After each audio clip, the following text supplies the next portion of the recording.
Welcome, fellow dweller of the Commonwealth, to the shadowed halls of humanity's most controversial sanctuary. Tonight, we descend into the sterile corridors of the Institute, a tale of scientific ambition twisted into something far darker than its founders ever intended.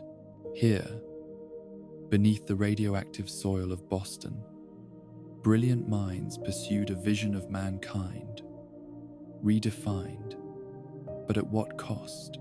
So settle in, make yourself comfortable, and let your mind drift as we explore the depths of underground laboratories and moral compromise.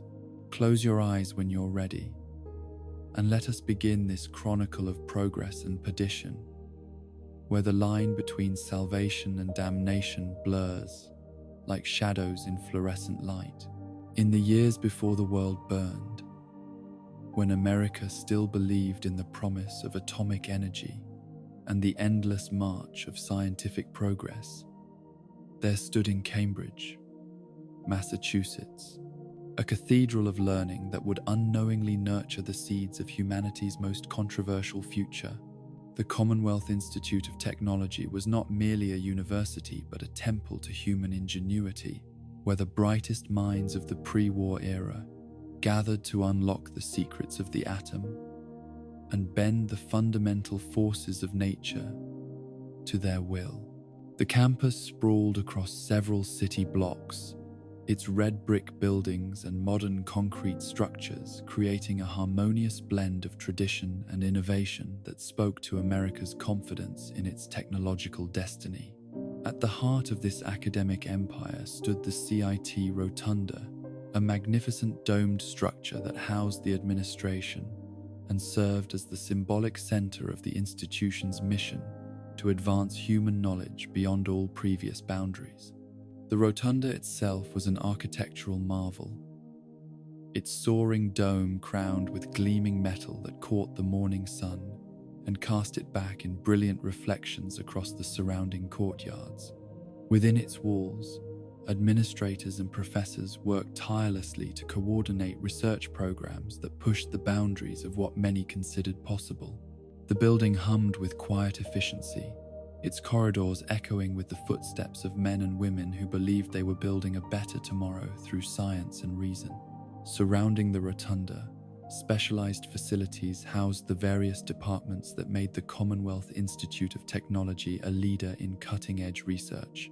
The campus law offices occupied their own building, managing the complex legal frameworks necessary for an institution that regularly worked with classified government contracts and potentially dangerous experimental technologies. Here, lawyers and administrators navigated the intricate web of federal regulations that govern nuclear research and military applications, ensuring that the institute remained in compliance while pushing the boundaries of what was legally permissible. Greenstech Genetics represented one of the most ambitious divisions within the institute, focusing on the emerging field of biological engineering and genetic manipulation. The scientists working within its laboratories pursued research that would have been considered science fiction just decades earlier, experimenting with ways to modify living organisms at the cellular level to serve human purposes. Their work ranged from developing more robust crops that could withstand radiation exposure to exploring the theoretical possibilities of enhancing human physiology through genetic intervention. The Cambridge Polymer Labs stood as testament to the Institute's commitment to materials science, housing researchers who worked to develop new synthetic compounds with properties that exceeded anything found in nature. These scientists labored over molecular structures that could withstand extreme temperatures, resist radiation damage, and provide unprecedented strength while maintaining flexibility. Their work would prove crucial in developing the sophisticated materials needed for advanced robotics and environmental protection systems. But perhaps the most significant and ambitious undertaking of the Commonwealth Institute of Technology was its nuclear research program, housed in facilities that extended both above and below ground. The surface laboratories contained the equipment necessary for theoretical research and small-scale experimentation, but the true marvel lay beneath the Earth itself. Deep underground, protected by layers of concrete and steel, the Institute had constructed an experimental nuclear reactor that represented the pinnacle of pre-war atomic engineering. This reactor was not merely a power source, but a research tool of unprecedented sophistication, designed to allow scientists to explore the fundamental properties of atomic fission under controlled conditions that could be precisely monitored and adjusted. The reactor chamber itself was a masterpiece of engineering, its walls lined with sensors that could detect the slightest variations in radiation levels, temperature, and neutron flux. Control systems of incredible complexity allowed researchers to manipulate the reactor's output with precision that bordered on the miraculous. The reactor served multiple purposes beyond pure research. It provided clean, virtually unlimited power to the entire campus, allowing the Institute to operate equipment that would have been prohibitively expensive to run using conventional electricity. More importantly, it served as a testing ground for advanced nuclear technologies that the United States military hoped would provide strategic advantages in the increasingly tense global situation that characterized the pre-war years. Among the many innovations to emerge from the Commonwealth Institute of Technology's nuclear research program, none was more celebrated or commercially successful than the Code Defender security software system. This revolutionary program represented a fusion of advanced mathematics, nuclear physics, and early computer science that created a security protocol of unprecedented sophistication and virtually unbreakable encryption. The Code Defender system emerged from research into quantum mechanical principles and their application to information security. By utilizing computational methods inspired by atomic behavior patterns observed in the nuclear reactor, the Institute's computer scientists developed algorithms that could generate security codes of such complexity that breaking them would require computational power beyond anything that existed or could realistically be expected to exist in the foreseeable future. The commercial and military applications of the Code Defender system were immediately apparent to both private industry and government agencies.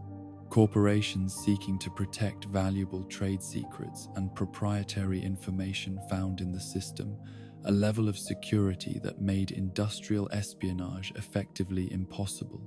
Banks and financial institutions adopted the technology to safeguard their electronic transactions and customer records, confident that the mathematical principles underlying the system provided protection that would remain effective for decades to come. The military applications of the Code Defender system were even more significant, though necessarily classified at the highest levels of government. The ability to transmit orders, intelligence reports, and strategic plans using encryption that enemy codebreakers could not realistically hope to crack provided American military commanders with communications security that represented a genuine strategic advantage. The system became a cornerstone of American military communications, protecting everything from tactical battlefield orders to the most sensitive strategic nuclear war plans. The development of the Code Defender system required collaboration between multiple departments within the Institute, creating a model of interdisciplinary research that would characterize the institution's approach to its most ambitious projects. Nuclear physicists provided insights into quantum mechanical principles that governed atomic behavior. Computer scientists translated these principles into algorithmic structures that could be implemented using the primitive but rapidly advancing computer technology of the time. Mathematicians developed the theoretical frameworks necessary to prove the security of the resulting encryption methods.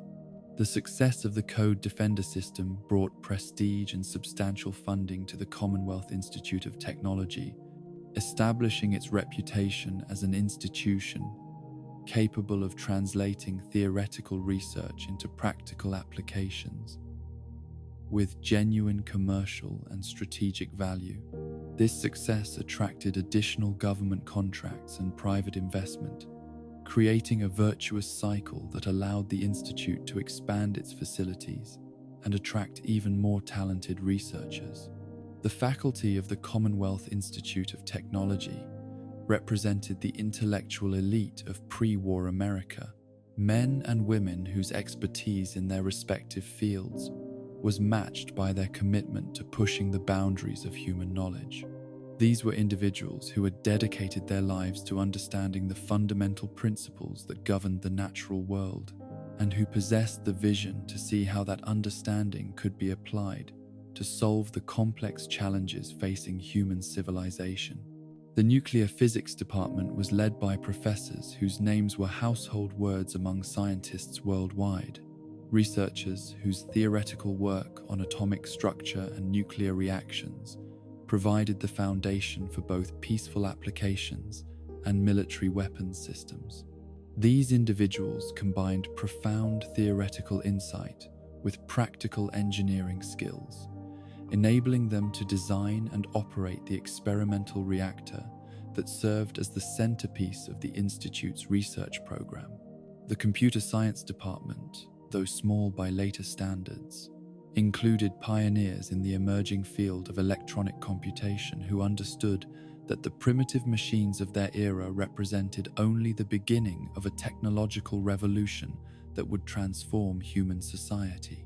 These visionaries worked with equipment that filled entire rooms but possessed less computational power than would later be contained in a simple calculator. Yet they possessed the imagination to envision a future where electronic brains could augment and perhaps even replace human intelligence in many applications. The engineering departments attracted individuals who combined theoretical knowledge with practical skills, men and women who could translate abstract scientific principles into working machines and systems that served real human needs. These engineers worked closely with their colleagues in pure science, ensuring that theoretical discoveries were quickly transformed into practical applications that demonstrated the value of continued research and development. The students of the Commonwealth Institute of Technology were selected from among the most promising young minds in America, individuals who had demonstrated both exceptional intellectual ability and the dedication necessary to master the complex subjects that formed the core of the Institute's curriculum. These students were not merely passive recipients of knowledge, but active participants in the research process, contributing their own insights and energy to projects that pushed the boundaries of human understanding. Many students came from families with long traditions of scientific achievement, children of professors and researchers who had grown up surrounded by the excitement of discovery and the satisfaction of contributing to human knowledge. Others were first-generation college students whose exceptional abilities had earned them admission to one of the most prestigious institutions in the world. Regardless of their backgrounds, all shared a common passion for learning and a belief that science and technology could be used to build a better future for all humanity. The academic program at the Commonwealth Institute of Technology was designed to produce graduates who possessed not only deep expertise in their chosen fields, but also the broad knowledge and critical thinking skills necessary to tackle complex interdisciplinary problems. Students were required to take courses across multiple departments, ensuring that nuclear physicists understood the principles of engineering and that computer scientists appreciated the theoretical foundations of mathematics and physics. Laboratory work formed a crucial component of every student's education, providing hands-on experience with the equipment and techniques that would define their future careers. Students worked alongside faculty members on cutting-edge research projects, contributing their own ideas and energy while learning the meticulous methodology that characterized serious scientific investigation. This collaborative approach ensured that students graduated not as mere technicians, but as creative problem solvers capable of advancing their fields in unexpected directions. The social environment of the Commonwealth Institute of Technology fostered a culture of intellectual curiosity and rigorous debate that extended well beyond the classroom and laboratory. Students and faculty engaged in ongoing discussions about the implications of their work, debating not only technical questions but also the broader social and ethical issues raised by rapid technological advancement. These conversations took place in dormitories and faculty lounges, in campus cafeterias, and during long walks through the surrounding neighborhoods of Cambridge. The Institute's location in Cambridge provided students and faculty with access to a broader intellectual community that included Harvard University and numerous other institutions of higher learning. This proximity encouraged cross-pollination of ideas and collaboration between institutions, creating an atmosphere of intellectual ferment that accelerated the pace of discovery and innovation. Students regularly attended lectures and seminars at other institutions, while faculty members maintained professional relationships that transcended institutional boundaries. The library system of the Commonwealth Institute of Technology was among the finest in the world, containing not only the standard collection of scientific journals and reference works, but also rare books and manuscripts that documented the history of human scientific achievement. Students and faculty could access the latest research from institutions around the globe, ensuring that their own work built upon the most current understanding available. Special collections included the personal papers of prominent scientists and engineers, providing insights into the creative process that led to breakthrough discoveries. Research at the Commonwealth Institute of Technology was characterized by a willingness to tackle problems that other institutions considered too difficult or too speculative to pursue. This adventurous approach led to discoveries that might never have emerged from more conservative research programs, but it also required a tolerance for failure and an understanding that some of the most ambitious projects might not yield immediate practical results. The interdisciplinary nature of much research at the Institute reflected a recognition that the most important problems facing humanity could not be solved within the narrow confines of a single academic discipline. Climate researchers worked with engineers to develop new technologies for environmental monitoring. Biologists collaborated with physicists to understand the effects of radiation on living organisms. Computer scientists partnered with mathematicians to develop new approaches to complex calculations that exceeded the capabilities of existing machines. Funding for research came from a variety of sources, including government grants, military contracts, and private donations from individuals and corporations who recognized the value of basic scientific research. This diverse funding base allowed researchers considerable freedom to pursue their own interests, while ensuring that the Institute maintained the financial resources necessary to acquire cutting-edge equipment and attract top-quality personnel. The October morning of 2077 began like countless others at the Commonwealth Institute of Technology, with students hurrying to early lectures and faculty members unlocking laboratory doors to begin another day of pushing back the frontiers of human knowledge. Coffee percolated in faculty lounges while graduate students reviewed their research notes and prepared for meetings with their advisors. The nuclear reactor hummed quietly in its underground chamber, providing clean power to the campus above, while serving as a tool for experiments that probed the deepest secrets of matter itself.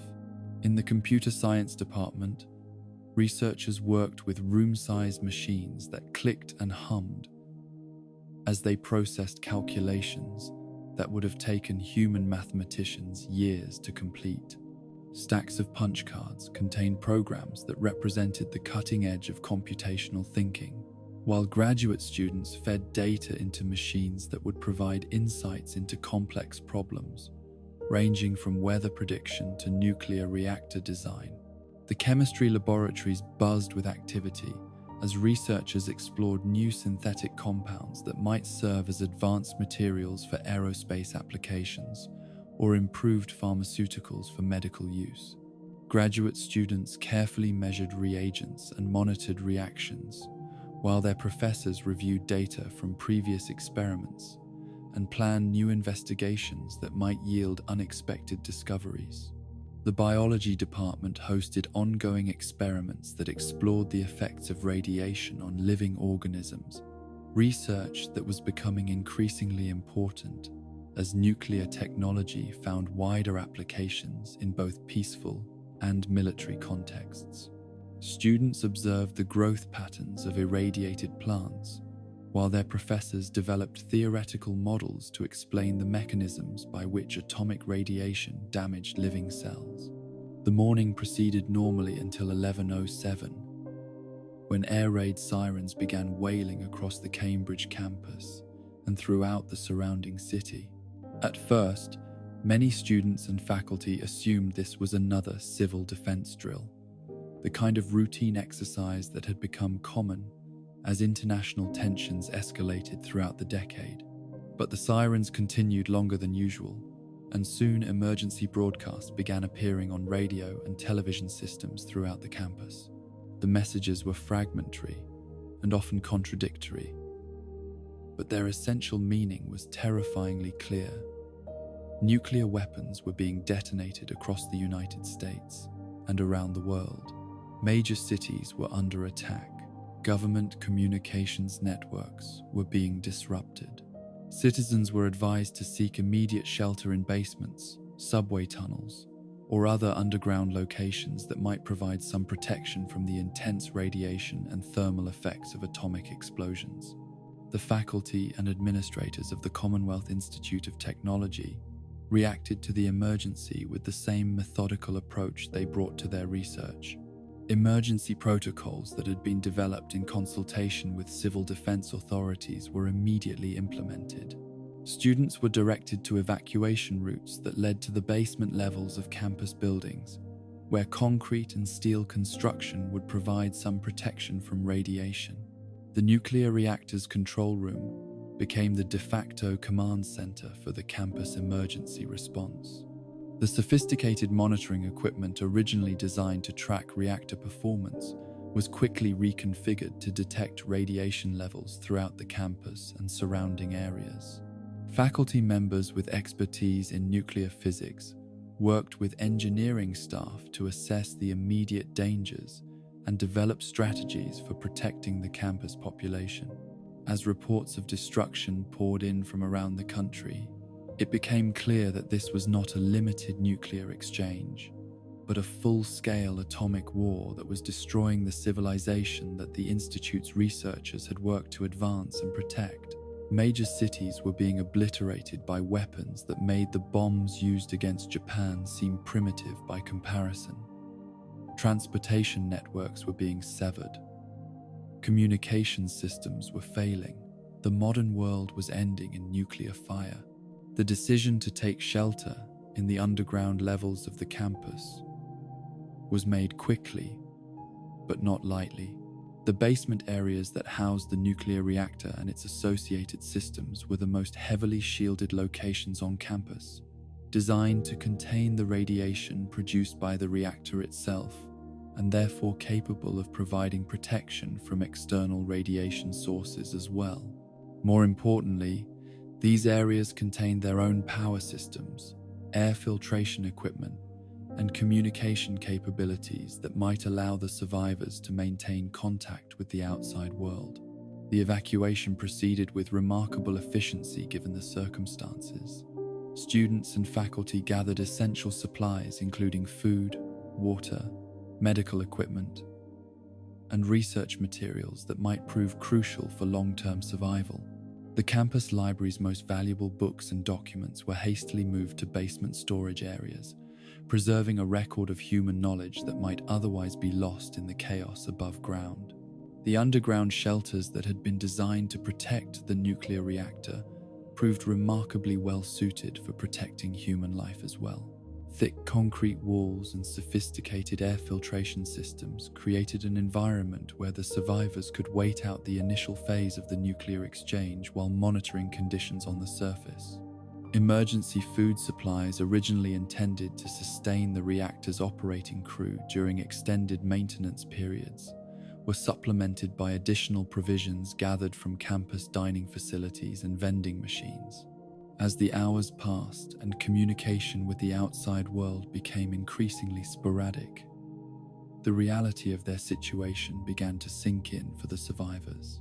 The world they had known was gone, destroyed by the same atomic forces they had spent their careers studying and harnessing. The technology they had helped develop had been turned to the ultimate destructive purpose, rendering the surface world uninhabitable for what might prove to be decades or even centuries. Yet even in the face of such unprecedented catastrophe, the scientific minds that had made the Commonwealth Institute of Technology famous for its research continued to function. They began to analyze their situation with the same methodical approach they brought to their academic work. They calculated radiation levels and predicted how long it might take for surface conditions to become safe. They inventoried their supplies and developed rationing schedules that would maximize their chances of long-term survival. They established work schedules and assigned responsibilities that would maintain order and purpose during the difficult months ahead. The reactor that had powered their research now became their lifeline, providing the electricity necessary to operate air filtration systems, water purification equipment, and the communication devices that occasionally managed to make contact with other survivors elsewhere in the devastated country. The same nuclear technology that had made possible the weapons destroying the world above also made possible their continued existence in the depths beneath the earth. In those first days after the bombs fell, as radiation detectors clicked ominously whenever anyone ventured near the sealed doors that led to the surface, the survivors of the Commonwealth Institute of Technology began the long process of transforming from researchers and students into something entirely new, the founders of an underground civilization that would one day emerge to reshape the world according to their own vision of what humanity should become. The months that followed the Great War tested the survivors of the Commonwealth Institute of Technology in ways that no amount of academic preparation could have anticipated. In the sterile confines of their underground refuge, brilliant minds accustomed to pursuing abstract theoretical problems found themselves grappling with the most fundamental questions of human survival. The same intellectual rigor that had once been applied to unlocking the secrets of the atom was now directed toward the more prosaic but infinitely more urgent challenges of obtaining food, purifying water, and maintaining the delicate life support systems that kept their subterranean sanctuary habitable. The first generation of survivors adapted to their new reality with the methodical approach that had characterized their previous academic work. They established committees to oversee different aspects of their underground existence, dividing responsibilities according to expertise and aptitude rather than traditional academic hierarchies. Chemists took charge of water purification systems, while engineers maintained the reactor and its associated machinery. Biologists monitored the health of the community and studied the effects of prolonged underground living on human physiology. Dr. Margaret Hollis, who had been the Institute's leading expert on radiation biology before the war, found her knowledge suddenly and tragically relevant in ways she had never imagined. Her pre-war research on the effects of atomic radiation on living tissue, once purely theoretical, became a matter of life and death as the survivors struggled to understand the contamination levels on the surface above them. She worked tirelessly with the reactor's monitoring equipment, adapting instruments designed to measure neutron flux and gamma radiation for the very different purpose of assessing when it might be safe to venture beyond their protective barriers. The psychological challenges of underground existence proved as significant as the physical ones. Men and women who had spent their careers in spacious laboratories and well-lit lecture halls found themselves confined to cramped quarters illuminated by the harsh glare of emergency lighting. The constant hum of ventilation systems and the clicking of radiation detectors created a soundtrack of survival that replaced the familiar sounds of campus life above ground. Sleep came fitfully, when it came at all, haunted by dreams of the world they had lost and nightmares of the uncertainty that lay ahead. Children presented unique challenges and opportunities within the underground community. The few faculty members who had brought their families to the institute that fateful morning found themselves raising the next generation in an environment utterly unlike anything in human history. These children, some barely old enough to walk when the bombs fell, had no clear memories of the surface world and its green spaces, open skies, and natural light.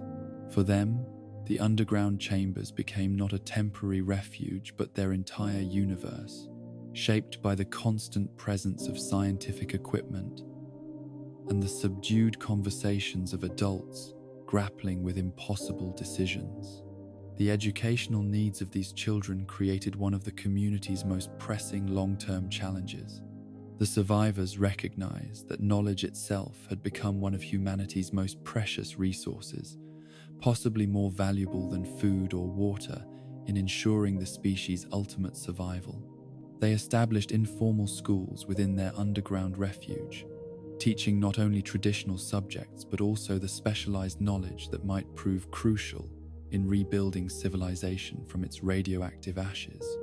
Young minds proved remarkably adaptable to their unusual circumstances. Children who might have grown up playing in suburban yards instead learned to read radiation detectors and monitor atmospheric pressure. They absorbed lessons about nuclear physics and engineering alongside traditional subjects like mathematics and literature. Most importantly, they developed a perspective fundamentally different from that of their parents, viewing the underground realm not as a prison but as their natural habitat, and the contaminated surface world not as a lost paradise, but as a dangerous wilderness to be conquered through science and determination. As months turned to years, the psychological transformation of the underground community became increasingly apparent. The initial shock and grief over the loss of the surface world gradually gave way to a more complex set of emotions that mixed mourning with anticipation, despair with determination. The survivors began to see themselves not as refugees clinging to the remnants of a destroyed civilization, but as the pioneers of something entirely new, a society that would be built upon pure rational principles rather than the messy compromises and contradictions that had characterized the world above. This shift in perspective was perhaps most pronounced among the children who came of age entirely within the underground environment. For them, the pre-war world existed only in the stories told by their elders and the books preserved in their makeshift libraries. They had no nostalgic attachment to a world of blue skies and green forests, no emotional investment in rebuilding what had been lost. Instead, they focused their remarkable intellectual gifts on imagining what could be built in place of what had been destroyed. The first expansion of their underground habitat occurred approximately 5 years after the initial retreat from the surface. By this time, the original basement areas that had provided emergency shelter were proving inadequate for the growing community's needs. The reactor's power output, initially more than sufficient for emergency life support, was being stretched to its limits by the demands of expanded living spaces, workshops, and laboratories that the survivors needed to pursue their research and development activities. The decision to dig deeper into the earth was made after extensive geological surveys conducted using equipment originally designed for other purposes.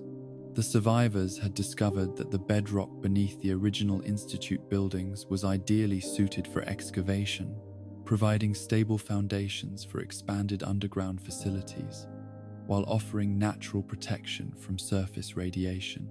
The same engineering expertise that had once been applied to designing particle accelerators and reactor containment systems was redirected toward the more mundane but equally complex task of underground construction. The excavation process revealed the extent to which the survivors had been transformed by their underground existence. Work proceeded around the clock, with teams organized according to carefully planned schedules that maximize productivity while ensuring that essential life support systems remained operational. The community had developed its own culture of discipline and efficiency, one that prized technical competence and rational planning above individual comfort or convenience. Children born into this environment grew up wielding tools and understanding engineering principles that would have been considered advanced graduate-level knowledge in the pre-war world. They learned to read architectural blueprints before they could read children's books, and they developed an intuitive understanding of structural engineering and environmental systems that their surface-dwelling ancestors would have found remarkable. More importantly, they absorbed the values and priorities of a society that saw technological advancement not as one goal among many, but as the fundamental purpose of human existence. The expanding underground facility gradually took on the characteristics of a proper city rather than a temporary shelter. Living quarters were designed and constructed according to rational principles that maximized space efficiency and minimized resource consumption.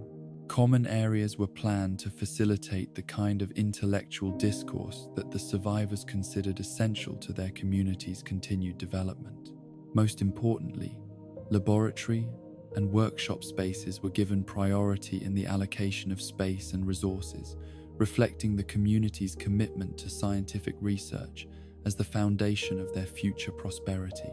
The second generation of underground dwellers, those children who had been very young when the war began or who had been born entirely within the subterranean environment, displayed characteristics that increasingly differentiated them from their surface-dwelling predecessors. They possessed an almost instinctive understanding of the mechanical and electronic systems that sustained their underground city, treating complex scientific instruments with the casual familiarity that surface children might have shown toward bicycles or playground equipment. Perhaps more significantly, these young people developed social attitudes and behavioral patterns that reflected their unique upbringing. They showed little interest in the recreational activities that had occupied pre-war children, displaying instead a remarkable focus on activities that contributed directly to the community's scientific and technological advancement. They competed not in sports or games, but in solving engineering problems and developing new approaches to the technical challenges that faced their underground society. The psychological profile of these second-generation underground dwellers would have been considered highly unusual by pre-war standards. They displayed exceptional intelligence and technical competence, but they also showed a marked tendency toward emotional detachment and social isolation. They formed fewer personal relationships than surface children typically did, preferring to interact through shared work on technical projects, rather than through the casual social bonding that characterized normal childhood development.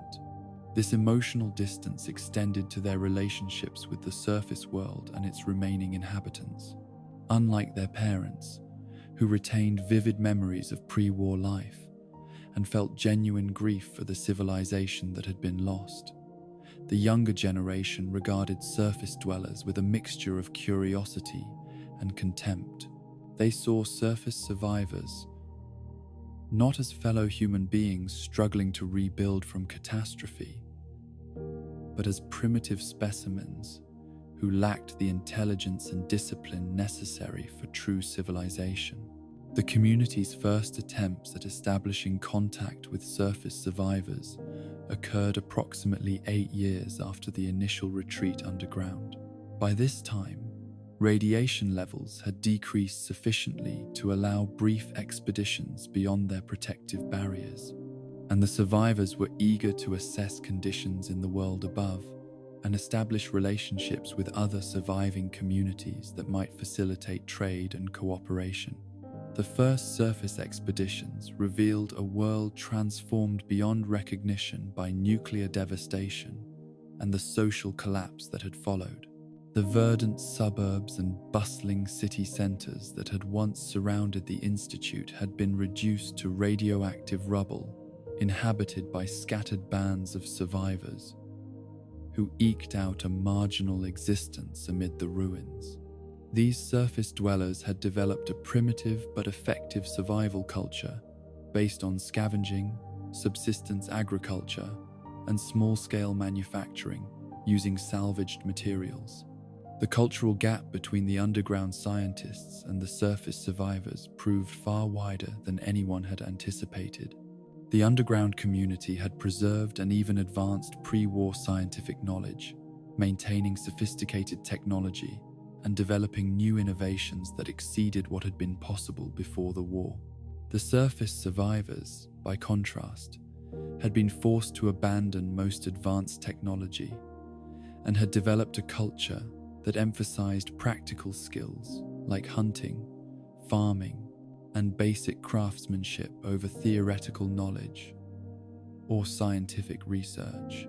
Initial attempts at cooperation and mutual assistance revealed the depth of misunderstanding between the two communities. The underground scientists approached surface relations with the same rational methodology they applied to their research, assuming that clear communication of mutual benefits would naturally lead to productive partnerships. They offered advanced technology and scientific expertise in exchange for raw materials and labor that could support their continued underground expansion. Surface survivors, however, regarded the underground community with suspicion and fear that the scientists found both irrational and frustrating. The advanced technology that the underground dwellers considered their greatest asset was viewed by surface survivors as potentially dangerous and certainly incomprehensible. Worse, the social attitudes and behavioral patterns that underground living had fostered in the scientists struck surface survivors as cold, calculating, and fundamentally inhuman. The breakdown of these early cooperative efforts created lasting resentment on both sides that would shape relationships between underground and surface communities for generations to come. The underground scientists concluded that surface survivors lacked the intelligence and discipline necessary for participation in advanced technological society.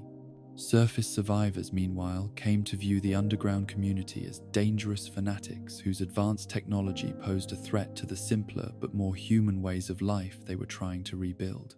These failed diplomatic efforts had profound consequences for the psychological development of the underground community, particularly its younger members who had no personal memory of successful cooperation with outsiders. They reinforced the growing belief that the underground community was fundamentally different from and superior to surface humanity, and that their ultimate destiny lay not in cooperation with surface dwellers, but in replacing them entirely. The development of the first generation of synthetic humans occurred during this period of increasing isolation from the surface world. Initially conceived as tools that would allow the underground community to conduct surface operations without exposing their own personnel to radiation or hostile surface dwellers, these primitive androids represented the first step toward the technological revolution that would define the underground community's future development. The earliest synthetic humans were crude by later standards, barely humanoid machines that could perform simple tasks under direct supervision, but lacked the sophistication necessary for independent operation. They were constructed using manufacturing techniques adapted from pre-war industrial robotics, combined with new innovations developed specifically for the underground environment. Their primary purpose was to serve as radiation-resistant labor for surface construction projects and resource-gathering operations that were too dangerous for human personnel. Despite their limitations, these first-generation synthetic humans proved remarkably effective at their intended tasks. They could work for extended periods in radioactive environments that would have been lethal to human beings, and they required no food, water, or rest beyond routine maintenance and power system recharging. More importantly, They could be programmed with specific skills and knowledge sets that made them effective substitutes for human workers in many applications. The success of the synthetic human program had unexpected psychological consequences for the underground community. The existence of artificial beings that could perform human-like tasks while remaining completely obedient to their creators reinforced the community's growing sense of its own superiority over surface humanity. If intelligence and capability could be manufactured rather than developed through education and experience, what did that say about the value of natural human beings, particularly those surface dwellers who had proven incapable of maintaining advanced technological civilization? The children who came of age during this period absorbed these attitudes as fundamental aspects of their worldview. They grew up interacting with synthetic humans as casually as previous generations had interacted with household appliances, never developing the emotional attachments to artificial beings that might have complicated their later decisions about the role of synthetic life in their planned society.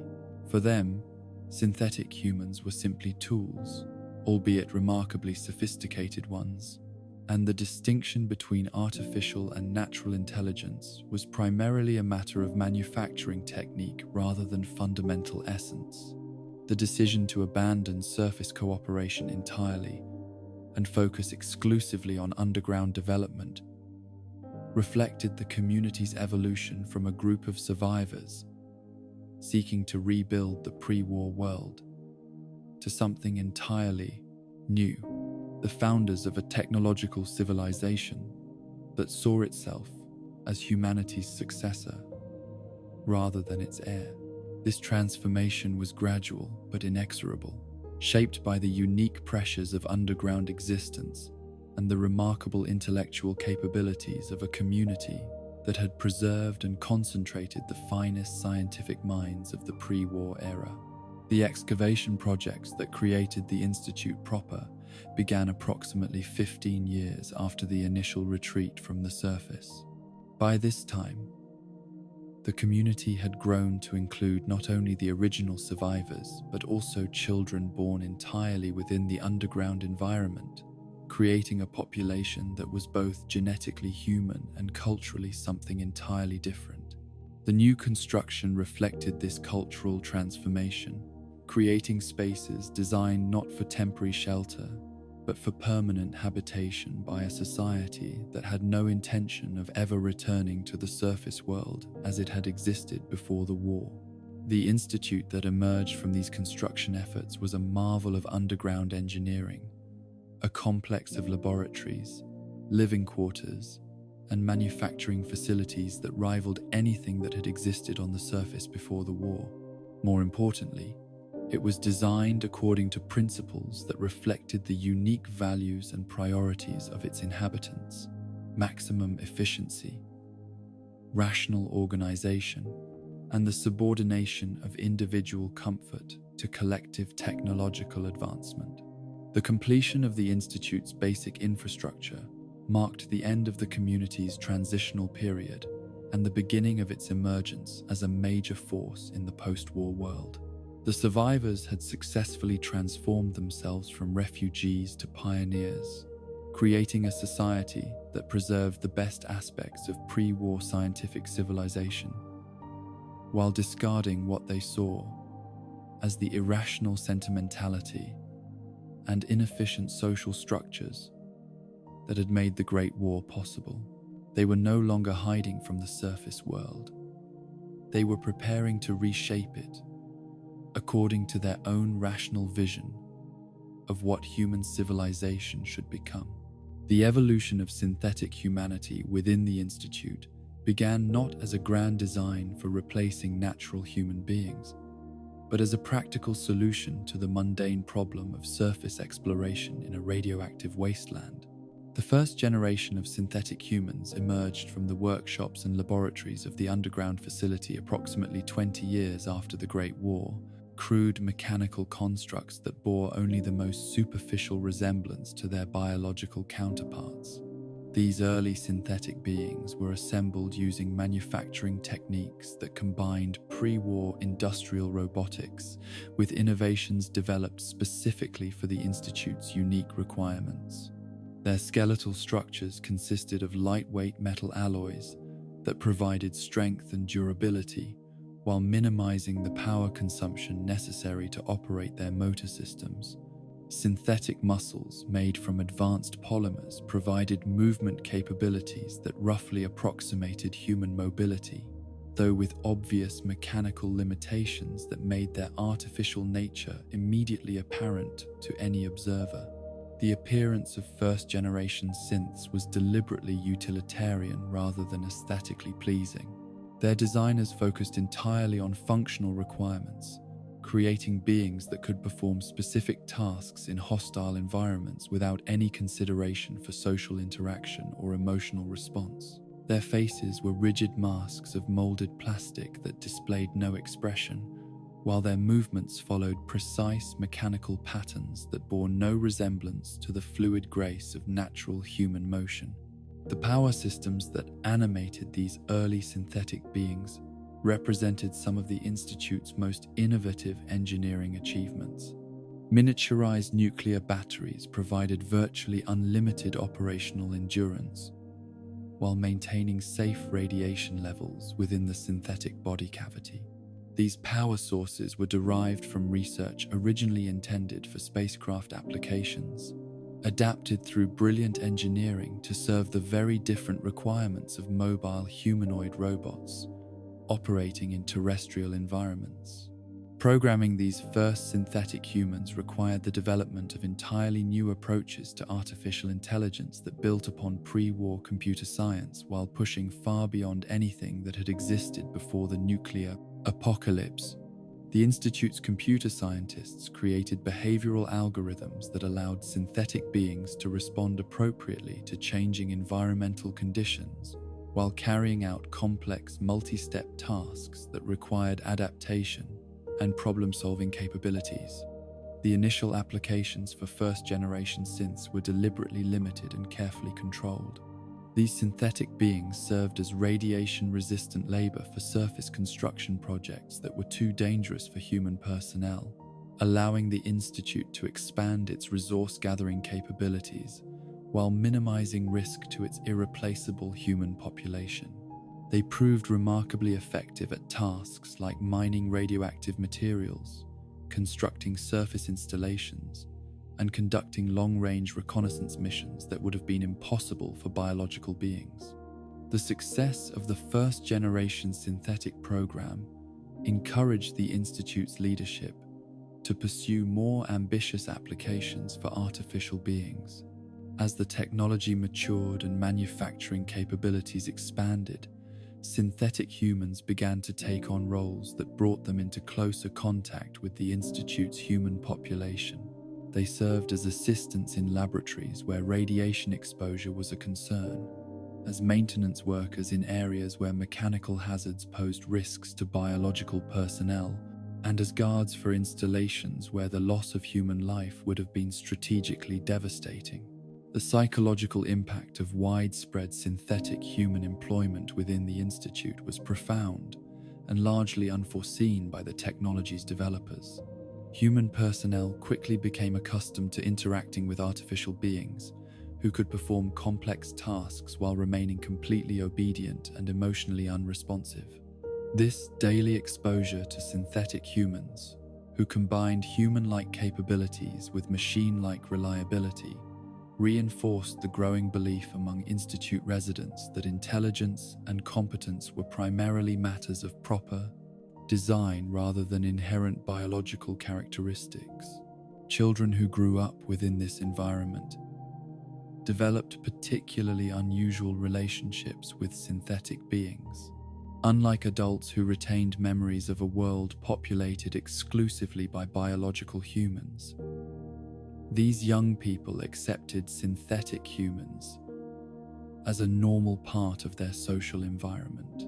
They formed no emotional attachments to artificial beings, viewing them with the same casual familiarity they might have shown toward any other sophisticated tool or appliance. The development of second-generation synthetic humans began approximately 30 years after the initial retreat underground, driven by the Institute's recognition that more sophisticated artificial beings would be necessary for the ambitious surface operations they were planning.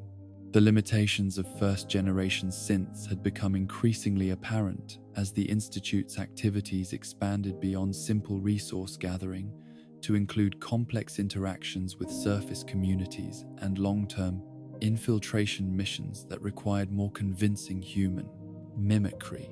Second-generation synths represented a quantum leap in synthetic human technology, incorporating advances in materials science, artificial intelligence, and biological simulation that made them far more convincing than their crude predecessors. Their skeletal and muscular systems were redesigned to provide more natural movement patterns, while their facial features were sculpted to display a limited range of expressions that could convey basic emotional states.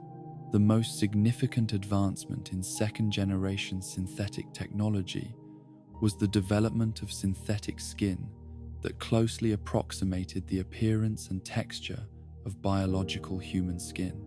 This breakthrough required extensive research into organic chemistry and cellular biology, as Institute scientists worked to create artificial tissues that would remain stable under normal environmental conditions while providing the visual and tactile characteristics necessary for convincing human impersonation.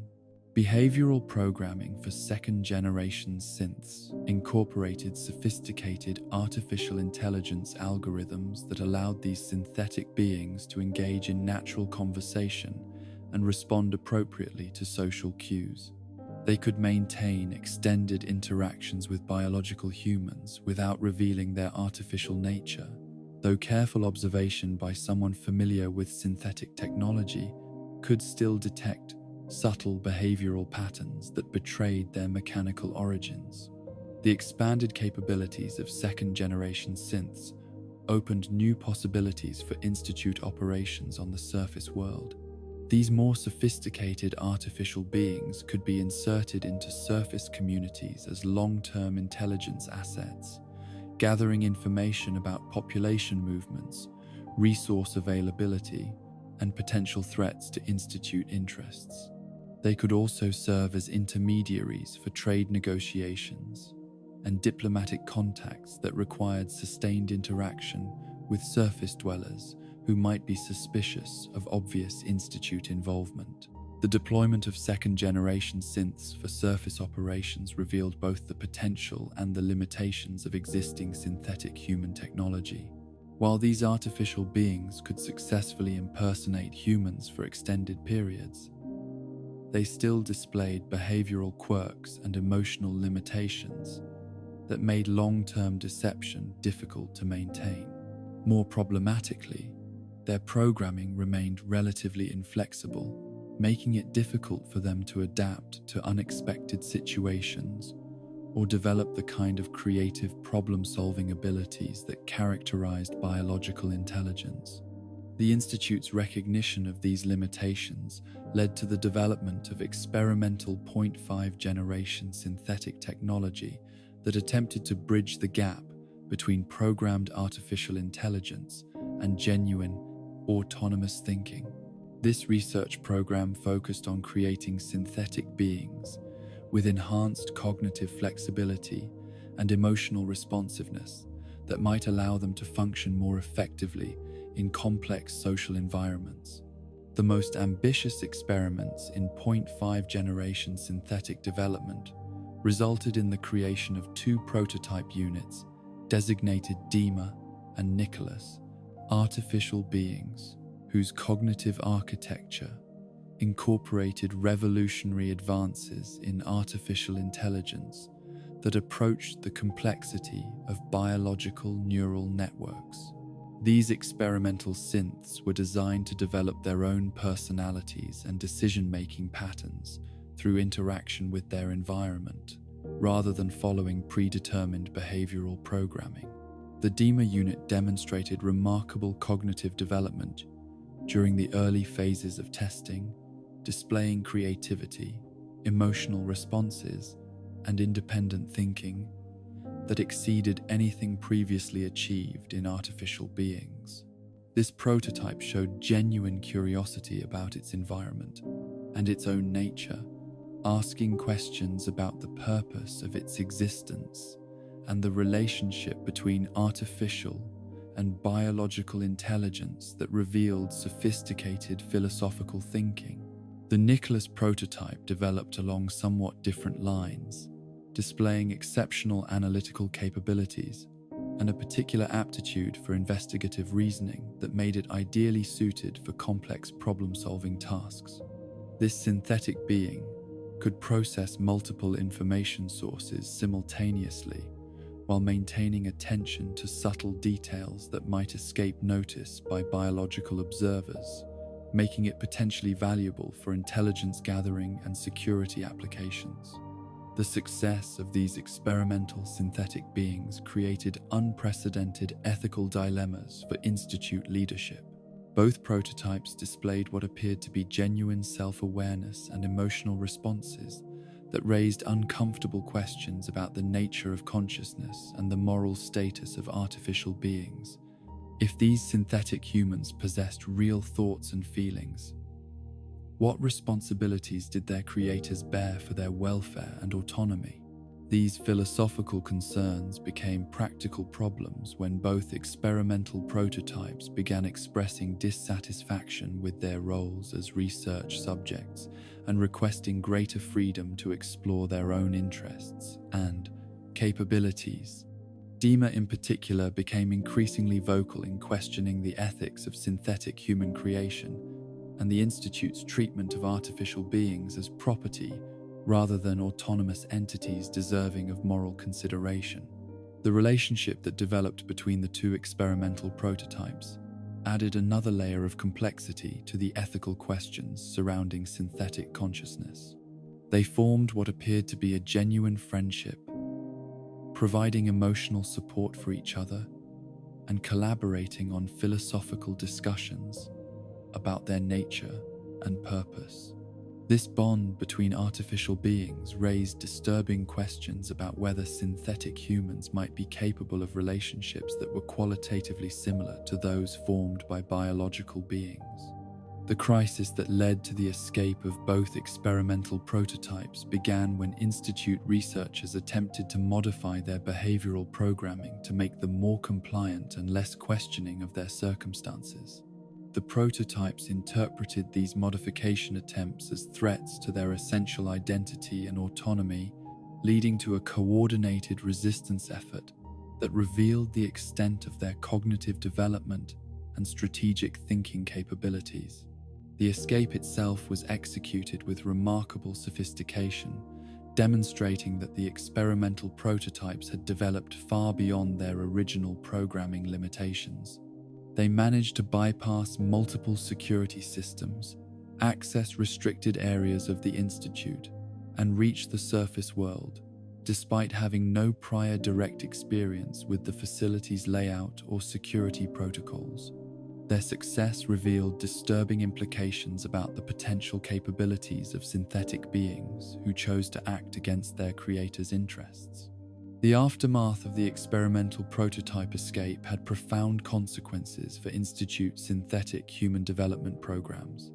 Leadership imposed strict limitations on future artificial intelligence research, establishing protocols that would prevent synthetic beings from developing the kind of autonomous consciousness that had made the prototypes so problematic. Future synthetic humans would be designed with more restrictive cognitive architectures that preserved useful capabilities while preventing genuine self-awareness. The escape also demonstrated the potential security threats posed by synthetic beings who possessed advanced cognitive capabilities while maintaining access to sensitive Institute information and technology. The missing prototypes retained detailed knowledge of Institute operations, personnel, and strategic objectives that could prove valuable to hostile surface communities or other potential enemies of the underground civilization. More troubling was the realization that the escaped prototypes might serve as proof to surface communities that the Institute possessed the capability to create artificial beings indistinguishable from biological humans.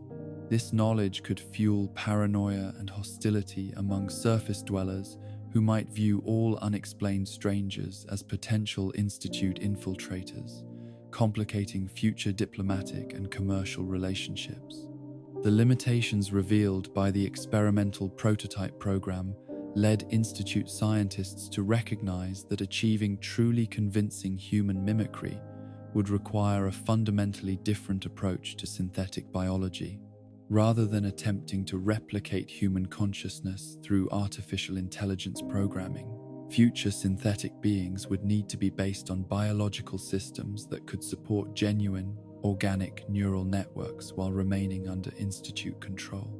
This recognition launched the Institute's most ambitious and morally problematic research program. The development of synthetic humans based on modified biological materials, rather than purely artificial components. The Forced Evolutionary Virus Research Initiative represented an attempt to create organic synthetic beings that would combine the advantages of biological intelligence with the controllability of artificial systems. The FEV research program began with the systematic kidnapping of surface dwellers who were brought to Institute laboratories for experimental procedures that would have been considered horrifying war crimes by pre-war moral standards. These unfortunate subjects were exposed to modified versions of the forced evolutionary virus, while Institute scientists monitored the effects on their physiology and mental capabilities, seeking to understand how biological systems could be modified to serve synthetic human development goals. The research revealed that FEV exposure could indeed produce dramatic changes in biological organisms, but these modifications were typically devastating rather than beneficial. Most subjects suffered severe physical deformities, mental deterioration, or death as their bodies failed to adapt to the viral modifications. The few subjects who survived with enhanced physical capabilities inevitably displayed psychological changes that made them unsuitable for the kind of controlled synthetic human applications the Institute required. Years of FEV experimentation produced vast amounts of biological research data, while contributing little to the Institute's ultimate goal of creating superior synthetic beings. The program continued primarily because of institutional momentum and the reluctance of researchers to abandon projects that had already consumed enormous resources and caused so much suffering. The systematic torture and murder of surface dwellers became normalized within the Institute's scientific community as an unfortunate but necessary cost of advancing human knowledge and technological capability. The moral degradation that accompanied the FEV research program reflected the Institute's broader transformation from a community of scientists seeking to preserve civilization to something far more sinister, a technological elite that viewed biological humans as raw materials for experimentation rather than fellow beings deserving of moral consideration. The underground isolation that had initially protected Institute residents from surface radiation had evolved into a psychological barrier that separated them from any meaningful connection to the broader human community. The breakthrough that would finally make third-generation synthetic humans possible came not from the FEV research program, but from a completely different source. The discovery of perfectly preserved human genetic material in Vault 111, a cryogenic preservation facility that had maintained its subjects in suspended animation since the day the bombs fell. This discovery offered the Institute access to uncontaminated pre-war DNA that could serve as the foundation for synthetic beings far more sophisticated than anything previously possible. The assault on Vault 111 was planned and executed with the same methodical precision that characterized all Institute operations. Intelligence gathering revealed the Vault's location, population, and security systems, allowing Institute forces to develop a strategy that would maximize their chances of obtaining the genetic material they needed while minimizing the risk to their own personnel. The operation was assigned to Conrad Kellogg, a mercenary whose cybernetic enhancements made him ideally suited for the kind of precise violence the mission required. The selection of specific genetic material from among the vault's preserved subjects was made according to strict scientific criteria that prioritized age, physical condition, and genetic stability. The Institute's scientists were particularly interested in obtaining samples from young subjects whose DNA would be least likely to show degradation from radiation exposure or aging processes that might compromise synthetic development applications. The subject ultimately selected for genetic harvesting was a 1-year-old infant designated as Sean, whose biological parents had been preserved alongside him in the cryogenic facility. The decision to take only the child while leaving the parents in suspended animation reflected both practical considerations about genetic viability and strategic thinking about potential future applications for the remaining biological material. The extraction operation itself was executed with clinical efficiency that revealed the extent to which Institute personnel had become inured to violence against biological humans. Kellogg and his synthetic human assistants entered the vault, eliminated resistance from automated security systems, and methodically revived selected preservation chambers to access their contents. The murder of Sean's parent, who attempted to protect the child, was treated as a routine operational necessity rather than a tragic moral compromise. The successful acquisition of uncorrupted genetic material marked the beginning of the Institute's most ambitious synthetic development program. Sean's DNA provided the biological foundation for synthetic beings that could be virtually indistinguishable from natural humans while remaining completely under Institute control. The child himself was brought back to the Institute and raised as one of their own, becoming a living symbol of their technological supremacy over biological humanity. The development of third-generation synthetic humans using Sean's genetic material required advances in biotechnology that pushed far beyond anything achieved in pre-war research laboratories. Institute scientists learned to culture synthetic organs and tissues that were biologically identical to their natural counterparts while incorporating modifications that ensured loyalty and controllability in the finished synthetic beings. The manufacturing process for third-generation synths combined biological growth techniques with precision engineering in ways that had never been attempted before. Synthetic beings were literally grown in specialized chambers that provided the nutrients, growth factors, and environmental conditions necessary for proper development of organic tissues.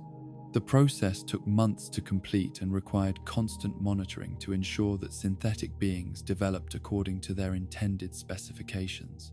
The psychological programming of third-generation synthetic humans represented perhaps the most sophisticated achievement in the Institute's long history of artificial intelligence research. Rather than relying on crude behavioral programming, these synthetic beings possessed genuine biological neural networks that could be modified during the growth process to incorporate desired personality traits, skills, and loyalty programming while maintaining the flexibility and creativity that characterized biological intelligence. The first successful third-generation synthetic humans exceeded even the Institute's ambitious expectations for their capabilities and potential applications.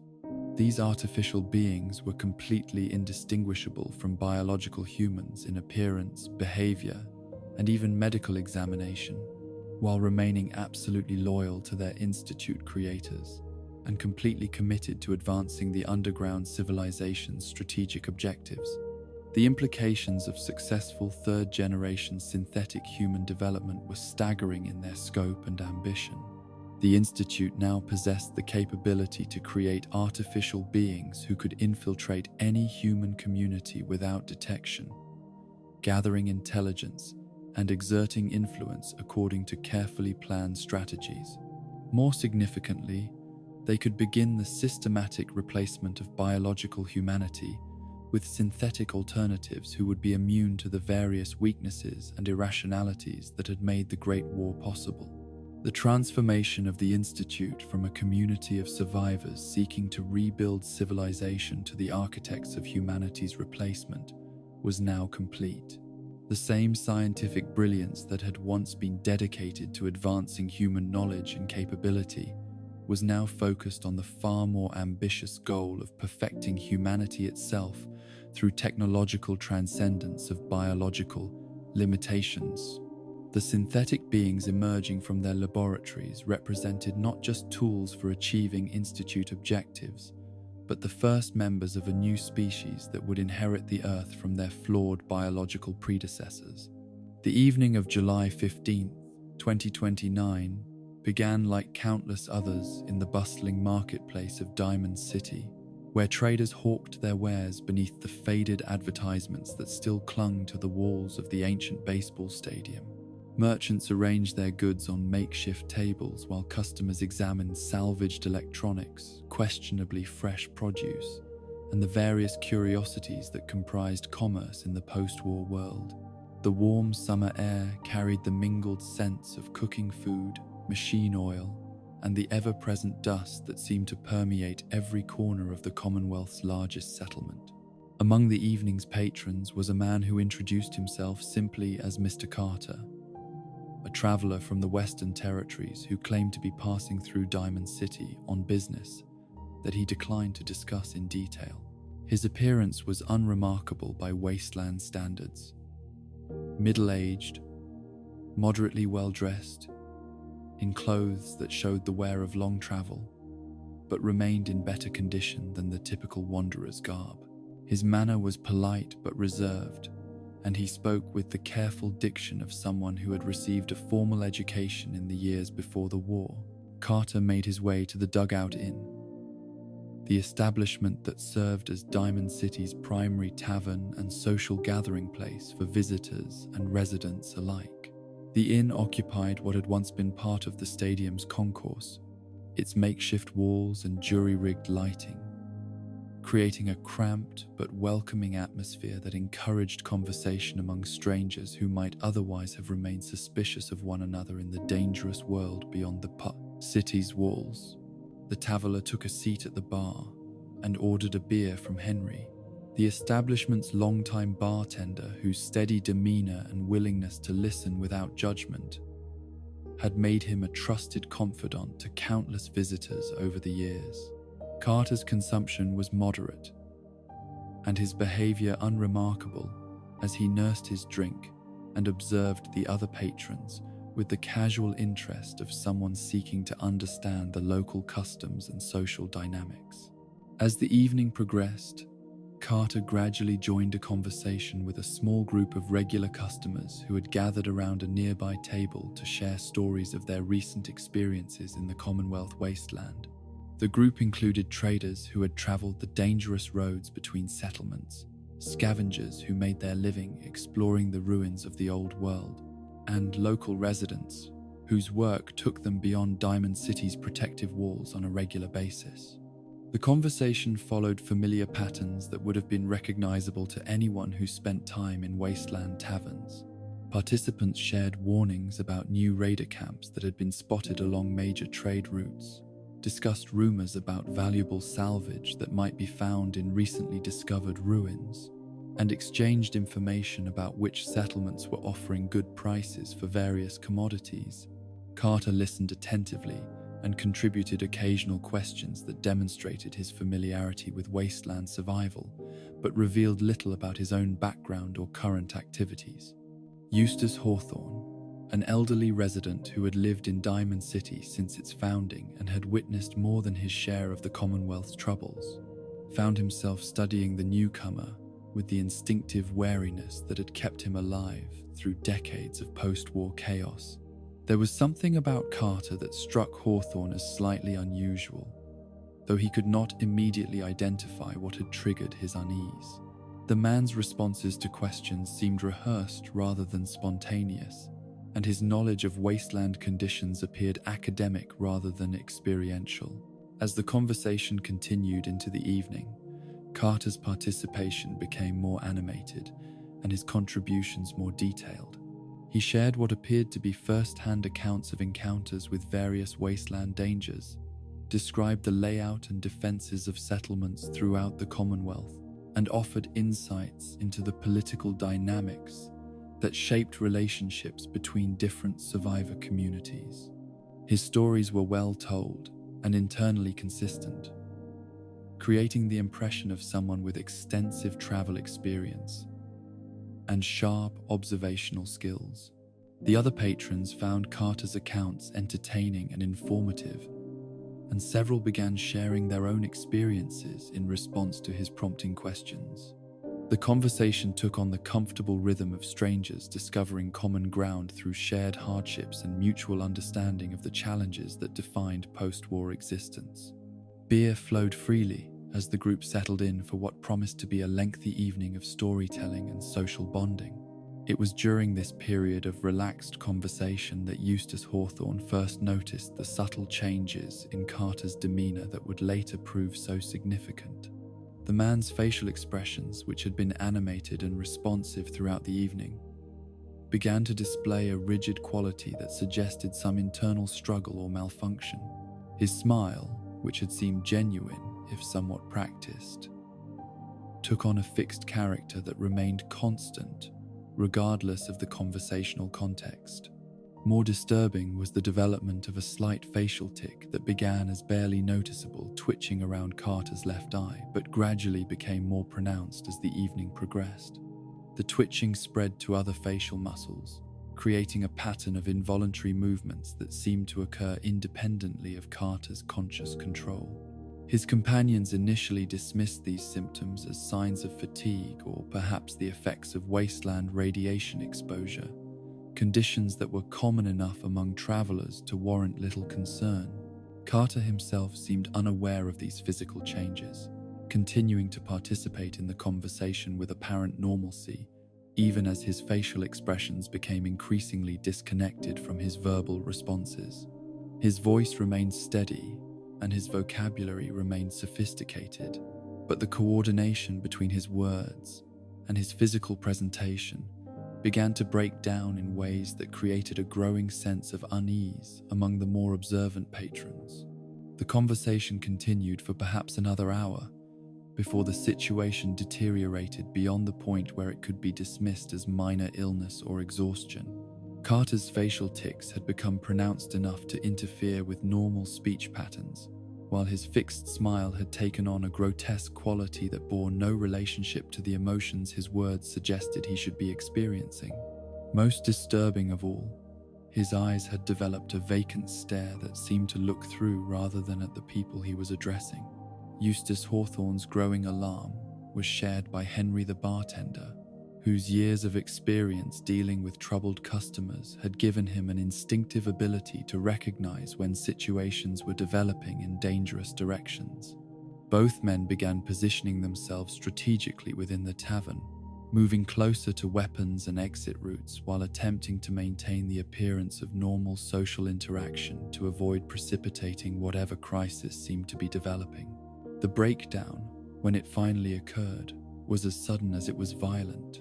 Carter was in the middle of describing his alleged experiences with a raider gang when his facial expression suddenly shifted from the fixed smile to complete blankness, as if someone had switched off whatever mechanism had been animating his features. The change was so abrupt and complete that conversation around the table stopped instantly, with all participants staring at Carter in confusion and growing alarm. For several seconds, Carter remained motionless and silent, his vacant eyes staring at nothing while his companions called his name and asked if he was experiencing some kind of medical emergency. When he finally moved, it was with mechanical precision that bore no resemblance to normal human motion. His right hand moved to his jacket with smooth, deliberate action that immediately identified his intention to every person in the tavern who had survived long enough to recognize the preliminary stages of violence. The revolver that Carter drew from his jacket was well maintained and fully loaded. A weapon that had seen recent use and careful attention from someone who understood firearms maintenance. He raised the gun with movements that displayed perfect mechanical precision, taking aim at Henry the bartender with the kind of steady accuracy that could only result from extensive training or artificial enhancement. There was no hesitation, no apparent emotion, no sign of the internal conflict that typically preceded acts of interpersonal violence. Henry had barely enough time to register the threat before Carter fired his first shot, the bullet striking the bartender in the center of his forehead with precision that would have been remarkable under normal circumstances and was absolutely inexplicable given Carter's apparent medical distress. The shot was followed immediately by a second that caught Henry in the chest as he fell, ensuring that the bartender would not survive to call for help or identify his attacker. The speed and accuracy of Carter's attack left the other tavern patrons stunned and confused, struggling to process what they were witnessing and respond appropriately to a situation that had escalated from social conversation to deadly violence in a matter of seconds. Several customers attempted to flee toward the tavern's exits, while others sought cover behind tables and chairs that offered minimal protection from gunfire in the confined space. Carter's response to their attempts at escape was methodical and devastating. He systematically targeted each person who moved, firing with mechanical precision that suggested perfect situational awareness and absolute indifference to the human cost of his actions. His movements displayed none of the adrenaline-induced shakiness or emotional agitation that characterized normal human behavior during violent confrontations, instead maintaining the steady efficiency of a machine designed specifically for killing. The massacre continued with horrifying efficiency as Carter moved through the tavern, checking bodies to ensure that his victims were dead and pursuing those who attempted to hide or escape.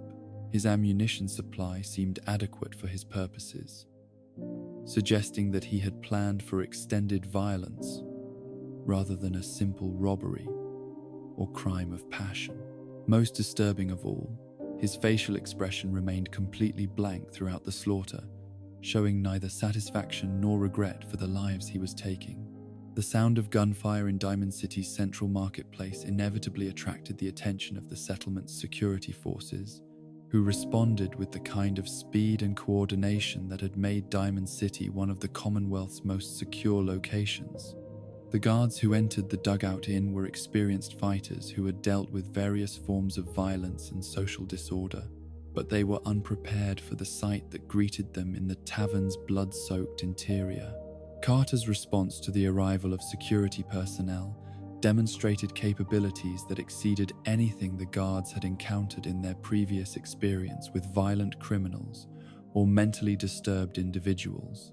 Rather than surrendering or attempting to negotiate, he immediately engaged the armed guards in combat that revealed physical strength and combat skills far beyond what his middle-aged appearance had suggested was possible.